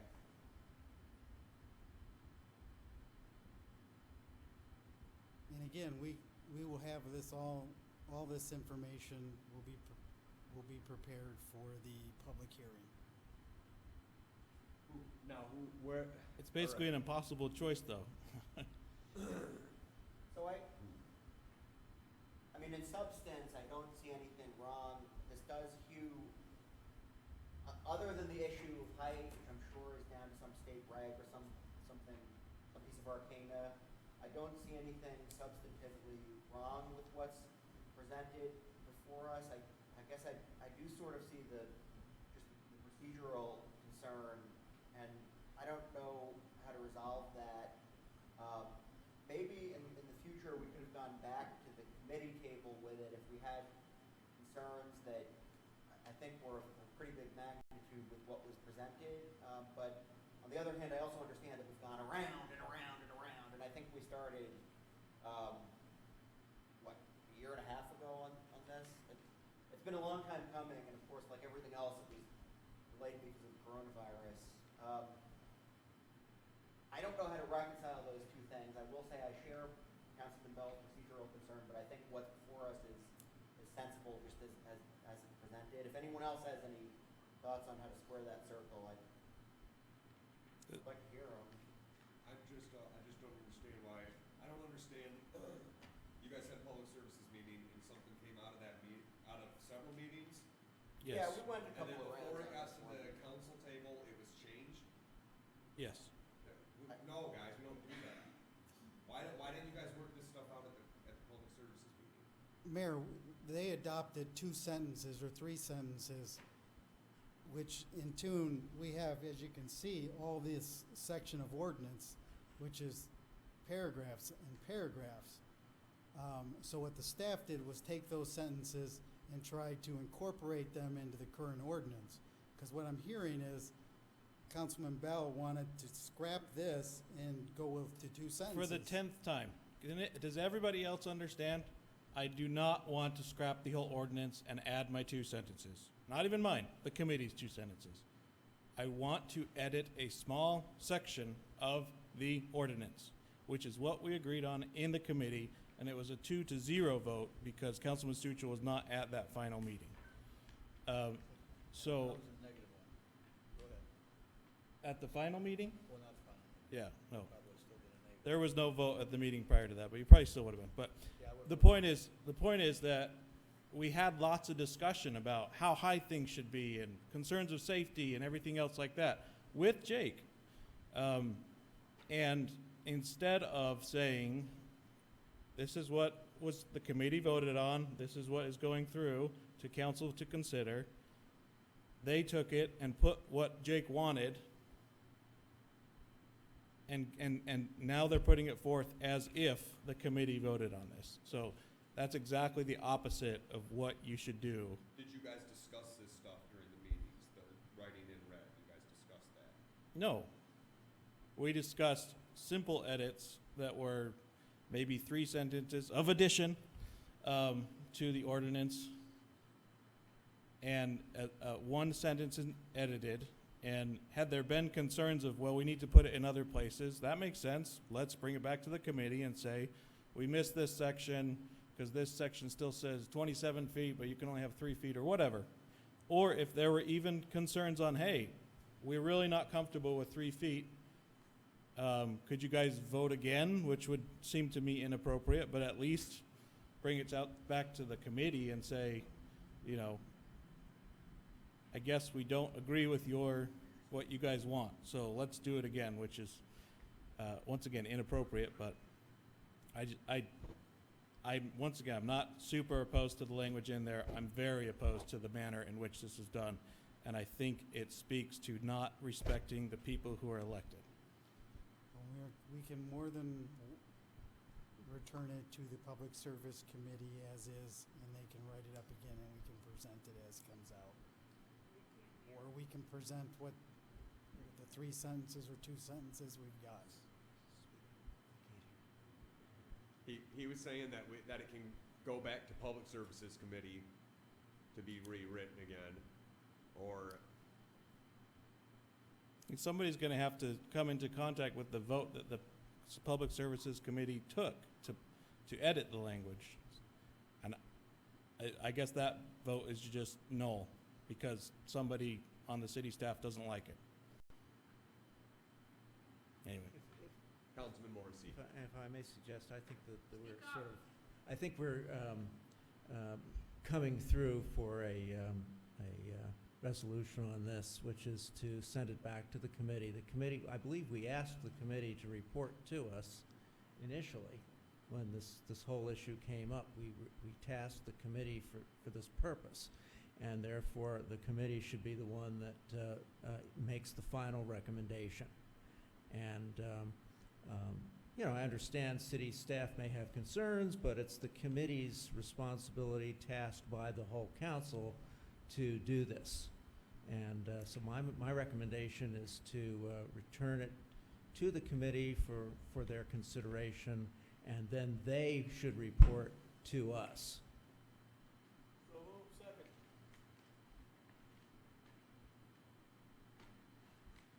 Did you make a motion? I did make, that is a motion. No, I said you. Not that I want to do this again or ever talk about it again in my life, but we can't disrespect who the people choose to make the decisions in the process that we do this. Sorry to belabor the point. I think we'll expedite it once it's in committee, because I think that at least several of us on the committee think that the language as presented is sensible, and the concern was more to procedural grounds. Several? There's only three of us. Well, so two of the three of us. Two or at more, least. yeah. You know, I'm not looking to diminish your role in the committee. I know you Well, might not like it. I'm just I saying. just don't want to argue about this. We just hear this debates go on and on and on and on Yeah, it's and on going in and on and circles. on and I'm on. sure That's that- how these committees go, so. Motion on the floor from Councilman Morrissey, seconded by Councilman Sharp, to send it back to committee for a final reworking. And may I please have a roll call vote, City Clerk? Just a question, Brian. If you say no, what happens to it? Does it just die here? What's that? If we say no, it doesn't go back to committee, what happens? Then we still have to vote to Well, you'd have set a to- public hearing Okay, so it to. doesn't, okay. All right, thank you. May I please have a roll call vote, City Clerk? Councilperson Zeiser, Yes. Mayor Stockford, Yes. Councilperson Bell, Yes. Briner, Yes. Veer, Yes. Morrissey, Yes? Sharp, Yes. Stuchel, No. Pratt. 8-1 approved.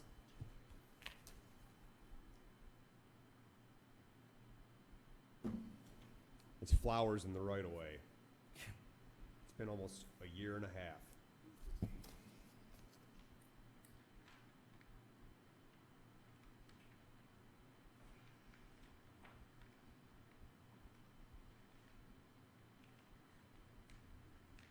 By the way, where's Ted? Yeah, I don't know. He's not online. Come on, Ted. Maybe he's watching on Facebook. Well, Doing all this for you, buddy. I've been in personal Yeah. communication with him because he has followed up. So I've given him an overview of where we're at, and I'm sure that I'll hear from him again, as probably will you, Dave. So I'm sure we'll both let him know. What we talk about, maybe 6 homes in the entire city that have this issue? It was more like 30, but the problem was that we were in this position where we would have had to have had everyone tear everything out, which I just cannot, in good conscience, support. Move on. All right, we'll move into new business item C, RFP banking services. Dave. Okay, thank you, Mayor. So last fall, the Finance Committee asked city staff to put together an RFP request for banking services, which had not been done in many years. City staff prepared an RFP, which is included in the packet, and had the Finance Committee review it prior to dissemination. Once approved, the RFPs were hand-delivered to the 5 banks in town, which was on January 27th, with questions due in February. The RFP was opened in March. All 5 banks provided proposals: County National Bank, Southern Michigan Bank and Trust, Chemical Bank, Flagstar, and Fifth Third. Currently, the city uses Southern Michigan Bank and Trust, and the BPU uses County National Bank for banking services. The city and the BPU have been satisfied with the services provided to them by both banks. All banks met the minimum qualifications of the RFP and can provide the mandatory services needed by the city and BPU. One of the goals of putting out this RFP was to select one bank that we could pool both the city and BPU funds with, that we could generate more interest revenue. And it's important to mention that all 5 banks additionally own their buildings in Hillsdale, and CNB is headquartered in Hillsdale. The above being said, the city staff, the treasurer, Pete Merritt, Bonnie Tu, the finance director, and Tina, the assistant finance director, and myself reviewed the RFPs based on an annual estimated annual fees and interest earnings on about $5 million of pooled average accounts. Original RFPs were submitted in March, as I said above, but based on COVID crisis, the city and the change of interest rates by the Federal Reserve, the city went back and requested all banks update their rates on May 28th, which is reflected in this analysis. Southern Michigan provided the best net financial package for the city and the BPU, generating an estimated $39,000 in interest at the May 28th rates. At the March rates, Southern Michigan Bank additionally provided the best financial package to the city and BPU, generating an estimated $74,500 in interest earnings. So the recommendation of the committee is that both the city staff and council finance committee, which was Councilman Sharp and Councilman Veer, Councilman Briner was not able to participate because he is employed by County National Bank. So both the finance committee and the city staff recommend that the city council approve the city's banking service remain at Southern Michigan and the BPU's banking services be transferred to Southern Michigan. This would be a commitment for 3 years with the possibility of a 2-year extension. But what we're focusing on is the 3 years. And if there, Bonnie, is there anything, or Peter, that you would like to add?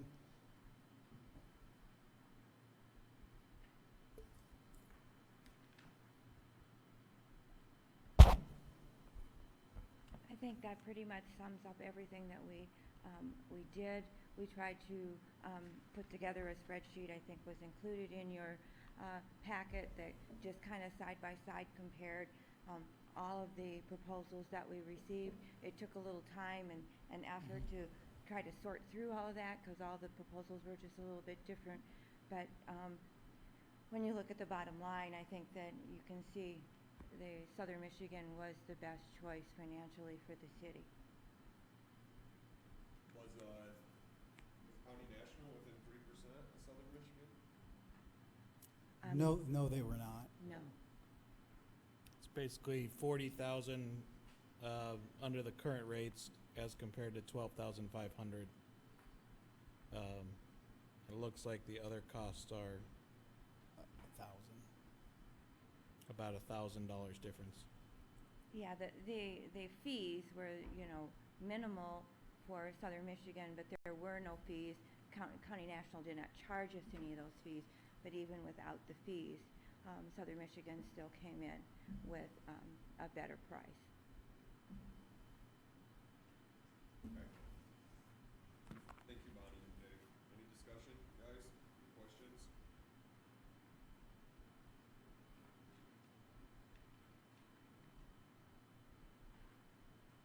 Councilman Sharp?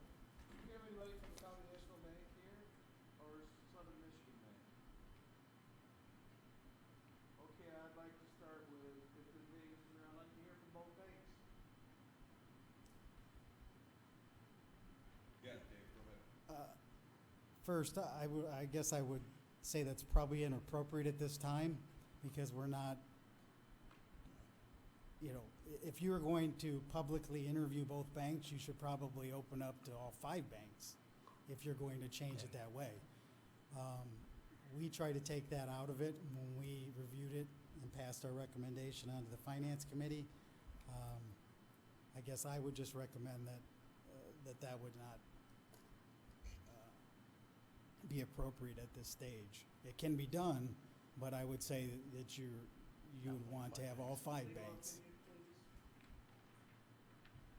You sent out a request for proposals, you had the proposals were submitted. This would be the same as like putting something out for bid to a contractor, and then after all the bids were open, having some of the contractors, but not all of them come back and still vie for the job. Sure, It's supposed to be determined on the basis of the proposals. Bad No, phone call. Bad that phone makes call. sense. That makes sense.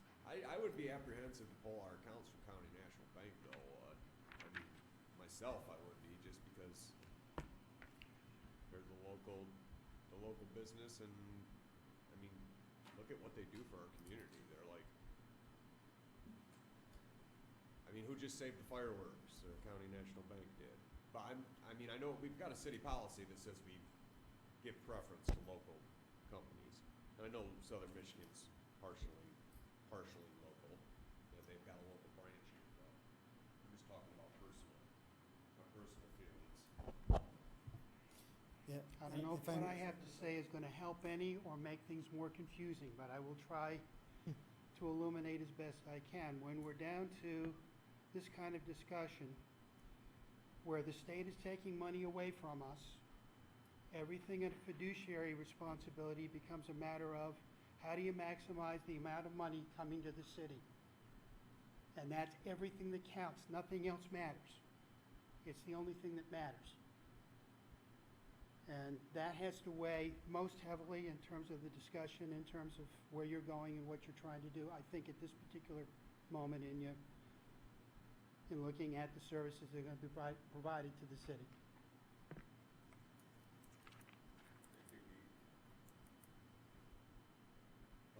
Yeah, I concur with the city treasurer. This is basically a dollars and cents decision. We're in business too. And I think we should make the business-like decision, which is to take the best bid. Any more discussion?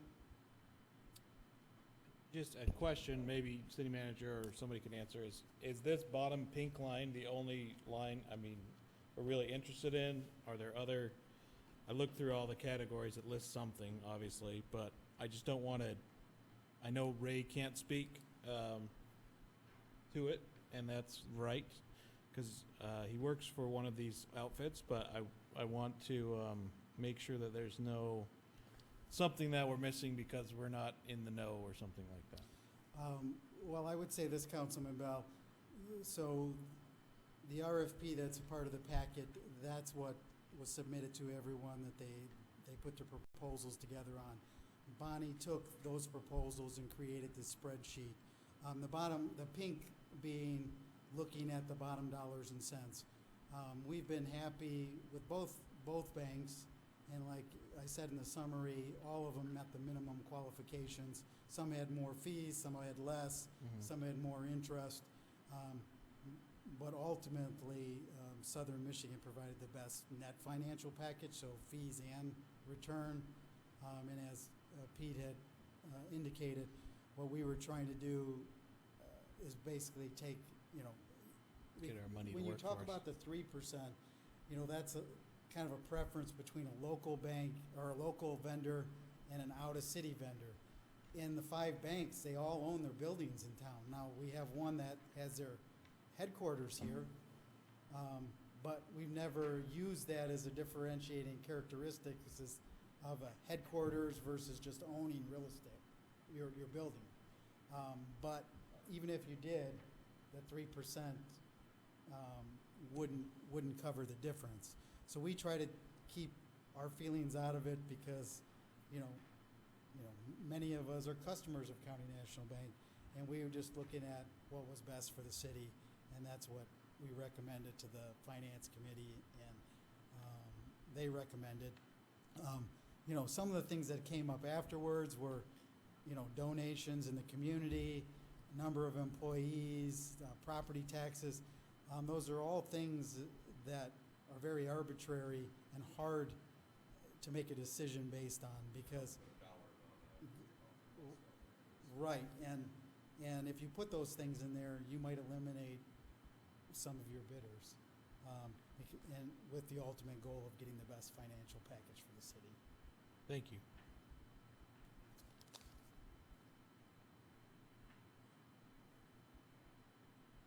Any more discussion? I'd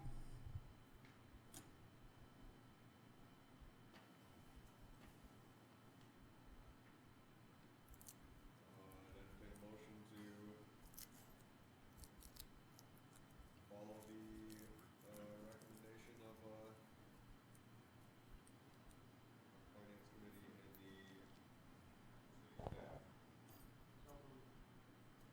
Support. Motion on the floor from Councilman Beer, seconded by Councilman Stuchel to approve that the city's banking services remain at Southern Michigan Bank and Trust and DP's banking services be transferred to Southern Michigan Bank and Trust. Please have roll call vote, city clerk. Mayor Stockford, Yes. Councilperson Bell, Yes. Briner, Veer, Yes. Morrissey, Yes? Sharp, No. Stuchel, Yes. Pratt, Sizer. Yes. Got 7-1 and 1 abstain. Passed.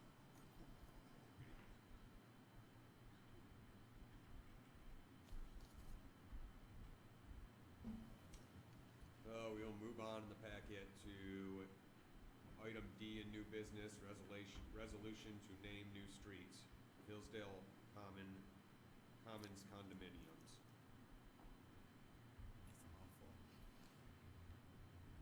The Hillsdale Commons condominium project was reviewed and approved in compliance with Chapter 18, Division 6 of the Hillsdale City Code of Ordinances. It was recently discovered that the plan approved did not and was not required to include a road names plan. Upon review of the applicable ordinances, it was discovered that the naming of new streets is not addressed in the condominium section of the code, but is instead controlled by several other sections. Sections are present here. Recommendation, staff recommends approval of the street names as shown on the attached plan by passage of the attached resolution. Any discussion on this? Councilman Bell? I looked at some of the names. I'm guessing they're last names of people who used to live there or help develop or something. Stoll is probably obviously named after the developer. Sometimes developers do that. They'll name it after a kid or something like that. But is there any concern on our part for difficulty of spelling or pronunciation? I see Alcyon, if I'm saying it right. I don't know. It's a pretty big deal to name a street. It's pretty hard to undo, as we've seen with Uran Drive or Uran. So I don't know. I don't want to rush something that we might want to consider differently, but I also don't want to stand in the way if everybody's fine with it. So. Mayor, if I may. Yeah. It's also important to mention that this is, as a condominium, is a self-contained unit. And Alan, correct me if I'm wrong, we're not maintaining the roads in there.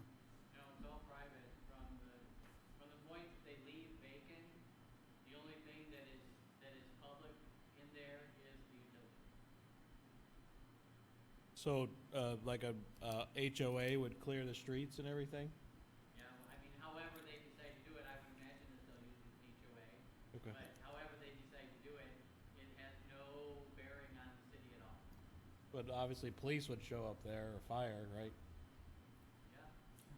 Yes, that's correct. And the design was, those things were taken into consideration when they designed the cul-de-sacs and whatnot. And where hydrants. I don't know. You have any opinion on it? I don't know. No, it's Spring Street's got condominiums up there, and their street's private, but we do provide police and fire up there, because they pay taxes to the city. Right. So we do provide that service. We just don't own the street. We made the cul-de-sac bigger because the fire truck couldn't get around it. Any more questions? Comments?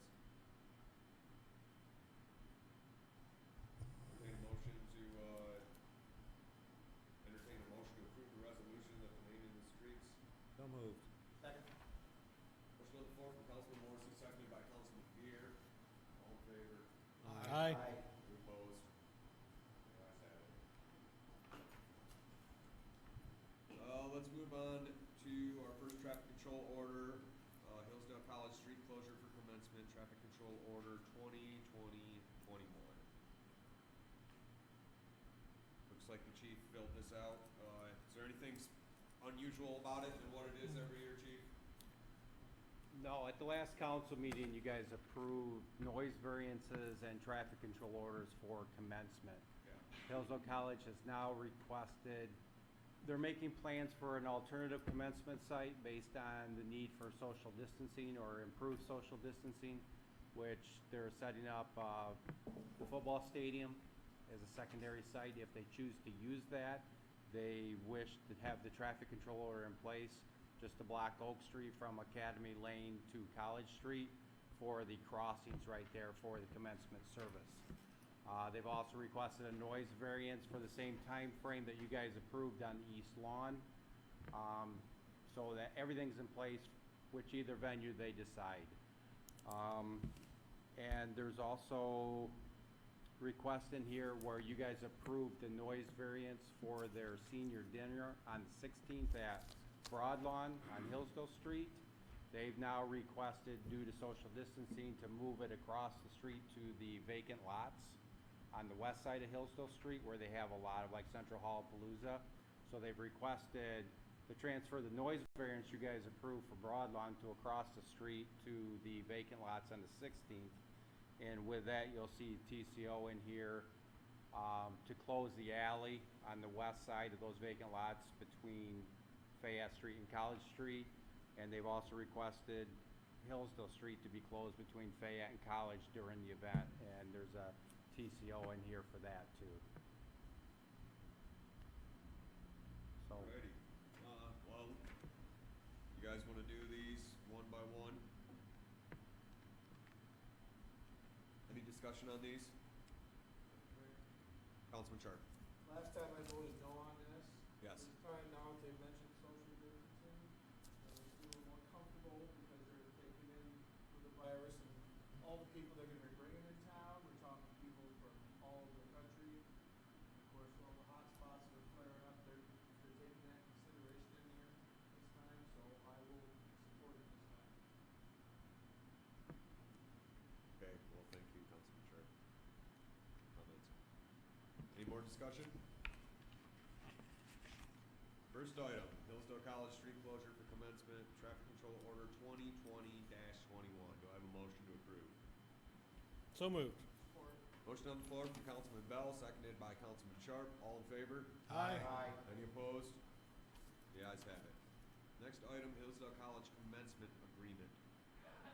Do I have a motion to approve? Motion on the floor from Councilman Briner, seconded by Councilman Beer. May I please have a roll call vote, City Clerk? Councilman Bell, Yes. Reiner, Yes. Beer, Yes. Morrissey, Yes? Sharp, Yes. Stuchel, Yes. Pratt, Sizer, Yes. and Mayor Stockford. Yes. All approved. Thank you, Katie. Oh, sorry, Bill. I voted. No, I know, but didn't make a motion.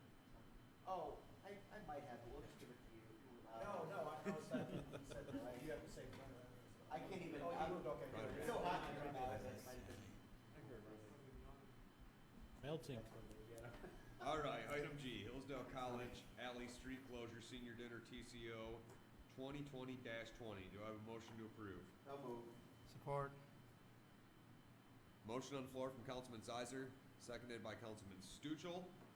All in favor? Aye. Any opposed? TCO is approved. Item H, Hillsdale College Senior Dinner Agreement. Do I have a motion to approve the agreement? Support. Motion on the floor from Councilman Briner, seconded by Councilman Bell. May I please have a roll call vote, City Clerk? Councilmember Briner, Yes. Beer, Yes. Morrissey, Yes? Sharp, Yes. Stuchel, Yes. Pratt, Sizer, Yes. Mayor Stockford, Yes. Councilman Bell. Yes. All approved. Thank you, Katie. We'll move on to item I, Hillsdale College Noise Variance. Do I have a motion to approve? Support. Motion on the floor from Councilman Briner, seconded by Councilman Stuchel. All in favor? Aye. Any opposed? The ayes have it. All right, very good. We'll move into miscellaneous reports. The first one, and only one, is a proclamation that Dave and I attended Mr. Duke Anderson's retirement. What was it, gazebo? This is a gazebo event where they dedicated the gazebo to him. Very nice event. We gave him the key and we read this proclamation that just attests to Duke Anderson's service to the community and also to his service to the city. Served on various boards, so we appreciate Duke and wish him the best in retirement. It was a good thing. Yeah, we'll move on to, there's no appointments, no other miscellaneous reports. We'll move on to general public comment. During this time, the podium will be open, virtual podium will be open. Please state your name if you come to the podium. Please limit your comment to 5 minutes. Limit your trips to one to the podium. And please, well, at this time, you can speak on anything you like for general public comment. Podium's now open. Adam? Yes, sir. Hey, this is John Smith from Somerset. Hey, John. Hey, I just want to say, on behalf of the Republican Party, myself and my wife, I want to say thank you to council for going ahead and having that parade, at least not necessarily having it, moving the route and allowing the street to be open.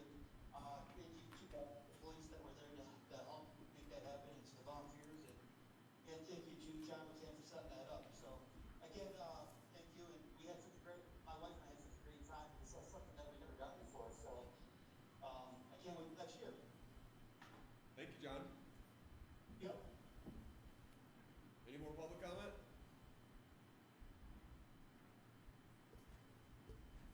Forgot what I was gonna say.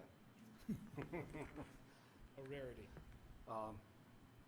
One thing that I think, and this is to do with the Tifa, they're not gonna have that organ, which I don't think is right. I think that should be Tifa's and it should belong in the theater, but from the last few meetings I went to, they're trying to get Dr. Horton to give it to the Friends of the Dawn, which would mean it would have nothing to do with the city whatsoever, and then they would not have control of the city when over who could actually play it or when it could actually be played. It's because they're not the ones that's gonna own it. Now, I don't know if they're gonna pay to store it once it's finished in the Dawn Theater to Tifa. You know, I don't know. I think it's gonna be a great draw. One thing I disagree with what Mary says is it's not necessarily a volunteer group either. You have to be handpicked. I mean, not anybody can be on the little committees. You gotta be handpicked to be on them. I suppose if you threw in $3,000 or $4,000, you might get on there, but, I just think that organ should belong to Tifa or the city, whatever. I mean, it's their building, Tifa's, it should belong to them. I suggested that they try to buy it off Dr. Horton for a certain amount. I was also told that, why? Because he'll donate it to us, and yeah, but then if he puts a price of $150,000 on it for his nonprofit donation, where if he would sell it to Tiffer or something for $20,000, and I was told that that was out of the question, that kind of money, but I mean, I'd be willing to throw in $1,000, and I'm sure there's 20 other people that would do the same, which, you know, I think it'd be great for the Dawn and the downtown district, because whenever that thing plays, everybody's gonna hear it. The other question I had, which, and I know I brought up about the building being too tall, which I still think it is, that's the whole reasoning behind the ZBA. I mean, you got a flow chart. Why not follow it? Why not follow it rather than just saying, oh, it looks good, he did a heck of a job. Then the next guy comes along and, no, you can't do that unless you go this route. That's the part I don't think's right. You know, yeah, he's got money, yeah, he's doing this, he's doing that, but he's not following the zoning to a T, and the same thing's gonna happen over here. I'll guarantee it, because he already basically said it. He's gonna try to get a special use, so he doesn't have to put all businesses in that ground floor where he can use it for rentals. Which, and I think that some of the zoning needs changed for like rentals, because how can you have a duplex with 11 bedrooms in it and not call it a dorm? I know it's a way of getting around stuff, but I don't think it's the legal way, because I'm a lawyer and I can do it. But I don't think it's the proper way, and I think you guys should look at it, especially the planning commission, come up with some way that this is fair to everybody. Thank you. Thanks, Jack. Any more public comment?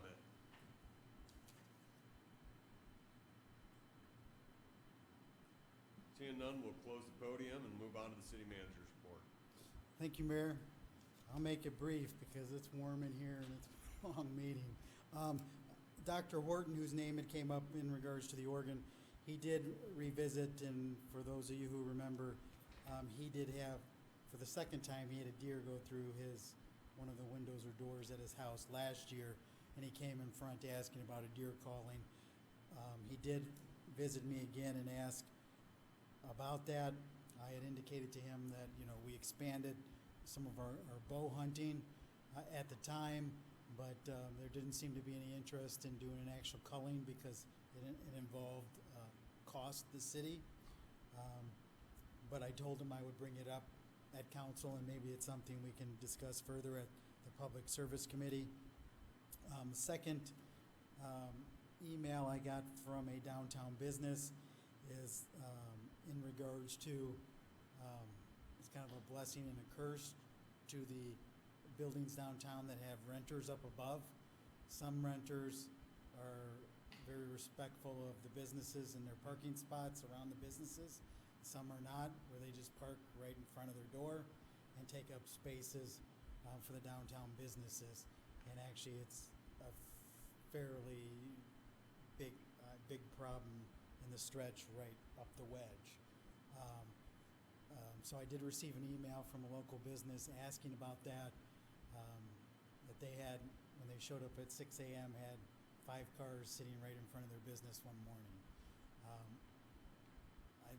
Alan Beaker and Jake Hamill and I have spoken about this, but I would like to get some direction either from Public Service Committee or Council on how we want to address this in the future.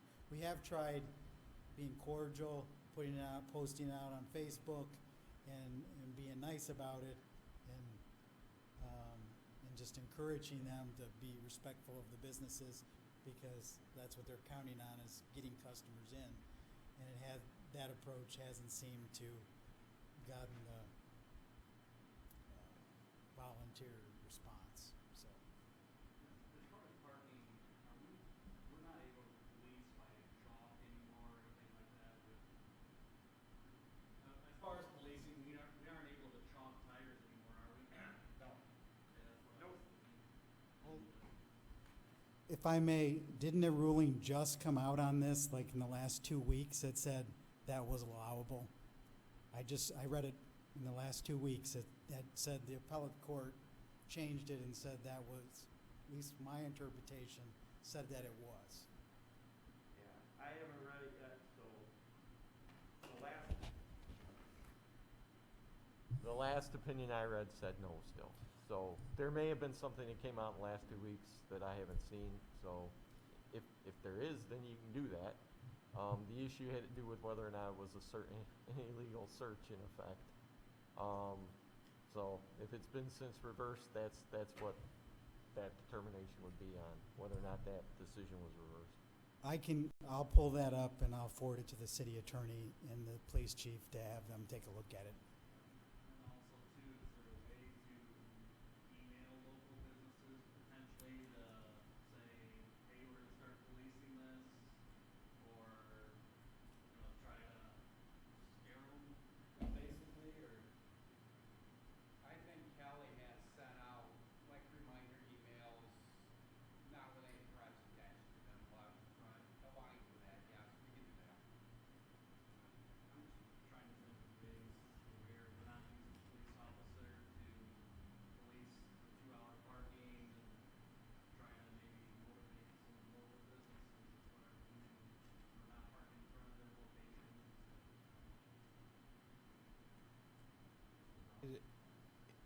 This is a ignorance of the code question. Is it simply that they're breaking the 2-hour time limit parking, or is it just a problem for the businesses that they're in the spots in front of the businesses? Chief, if you don't mind, Sorry, Chief. Are they breaking a law that's on the books is the question, I guess. Yeah, if they're down there exceeding the 2-hour time frame, the problem is our limitations of monitoring that. Because of one court ruling that said that that's a search and it's an illegal search, you can't mark. Obviously, we can't plan somebody downtown for 2 hours No, staring at vehicles. we would never want you guys to There's do no that either, camera yeah. systems downtown to monitor that for us, so right now, the obvious violations, let's say they're down there between the prohibited hours, we can do parking tickets then. But the monitoring for the 2-hour time frame, it's just something we've not been able to do.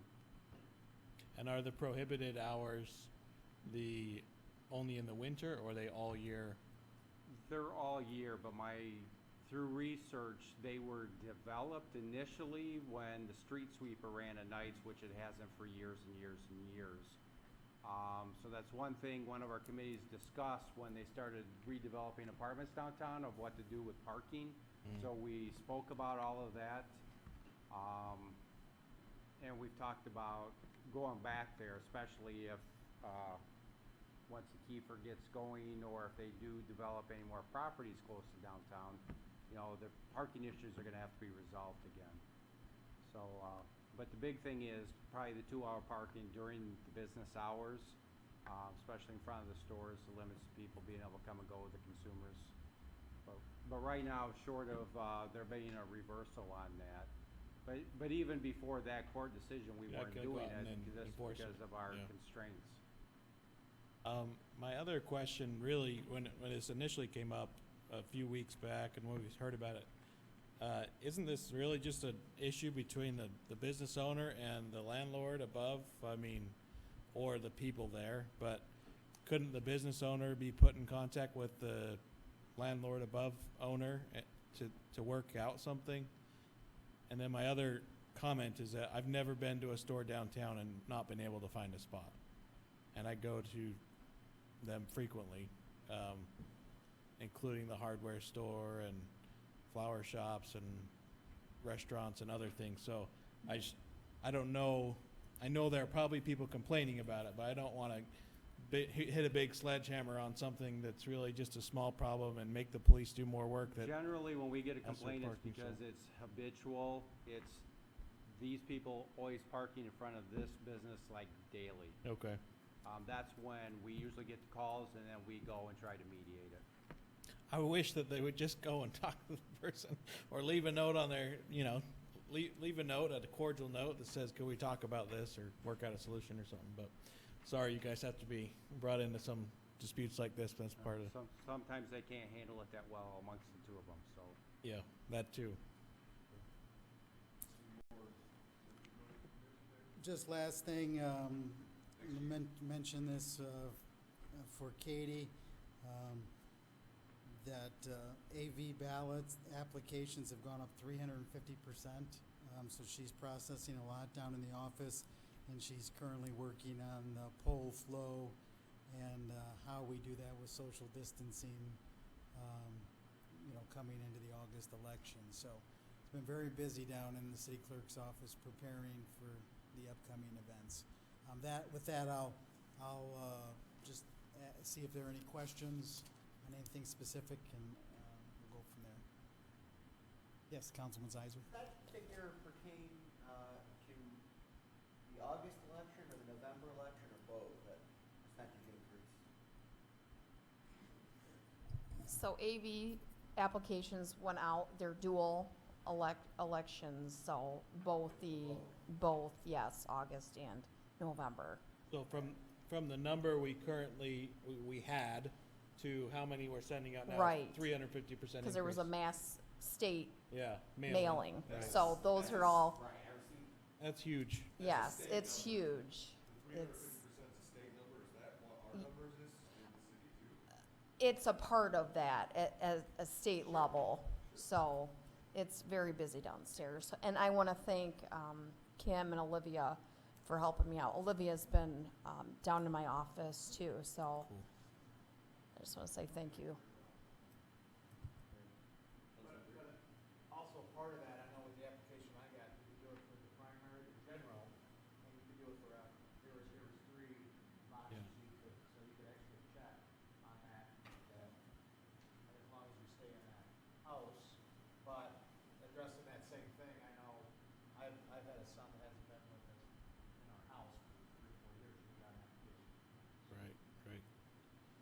a little concerning. Someone, as far as I know, I haven't lived in my house in 15 years. That was kind of spooky. And I wonder if they were registered anywhere. 4 years. He actually had. It's true after. Maybe he actually had, and had actually voted in his own. Okay. And if you're counting. That's scary. Stick it in there on time. It's always you fill one of those out. It's, All right, any more questions for Dave? Any council comment? Just one, I want to thank the council for your support of 69 and 65. It's been a long, drawn-out nightmare. My neighbors have really approached me lately, and they've left Bill alone because he's always got his young son with him and the dog. That makes me more approachable. I think he always puts up his phone when he's walking, just in But case he comes up. I hope we find a way to find a solution to this. I don't think it's gonna be easy, but it's gotta be done because I'm worried about the drug addicts. 4 o'clock in the morning, I go to my vehicle to go to work and I see one walking out of the house, walking down the street with jamming pants. Other times I've seen somebody come out of there and it took 5 minutes to cross the street. They're just sitting there like, I don't know. Your neighbor kids are all sitting there watching it. And they're all trying to figure out what's going on here. You're always afraid is there going to be syringes out in the yard, stuff like that. It's not the way we need our neighborhood. We want to keep our neighborhood safe. With the schools being around there, this is not what we need. And I thank the council for your support on this. This is what we get it done. Councilman Brenner? Just a question for council. Am I allowed to speak in the RFP now that's been voted on? Yeah, go ahead. Go ahead. Actually, I wanted to say something about it too. I regret. I should have voted with Bruce. I regret approving that. You can't put a price on it. I want council to answer, to just make sure I'm in line. The vote's done. The vote is done. My suggestion, if I was advising you, would be that you not do that because you have a direct conflict because you're employed by the bank. But Can I speak on something in the RFP that doesn't pertain to either bank or any Sure. banks? Sure. Okay, just, I want to point out in section 9, letter F, under the presence and investment, as far as the consideration, we'll have it done.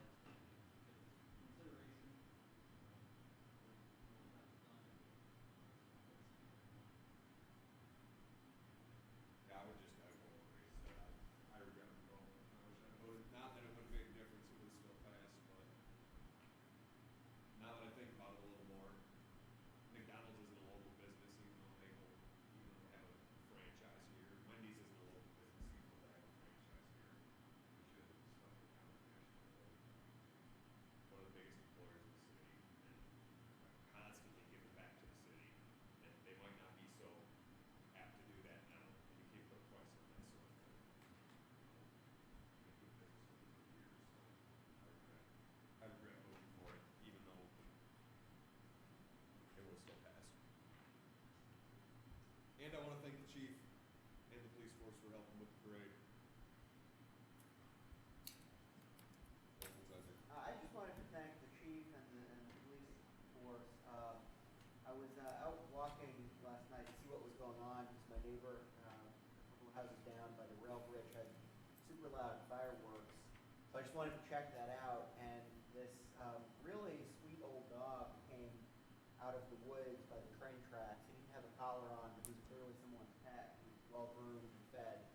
And so he followed me all the way home, and every time I would stop, he would sit down to rest beside me and wanted me to scratch him behind the ears. I didn't know what to do about this poor dog. So, somewhat ridiculously, I felt, I called 911 and explained it wasn't an emergency, but I didn't know what else to do. And his officer, whose name I didn't catch, was so compassionate with this dog and coaxed him into the car. So it was just really good, kind of a feel-good thing, as silly as it is. One last thing, I know how you guys voted, and I still respect everybody and no hard feelings, so I don't think that there is. I'll put that out. Thank you. Hopefully that's the end of the fireworks. It's getting It's wild. been loud. More council comment? Motion to adjourn, guys? So moved. Support? Oh, wait. I could go 17 more minutes and we could vote it into 10. But I know Bruce would appreciate that. So moved. Motion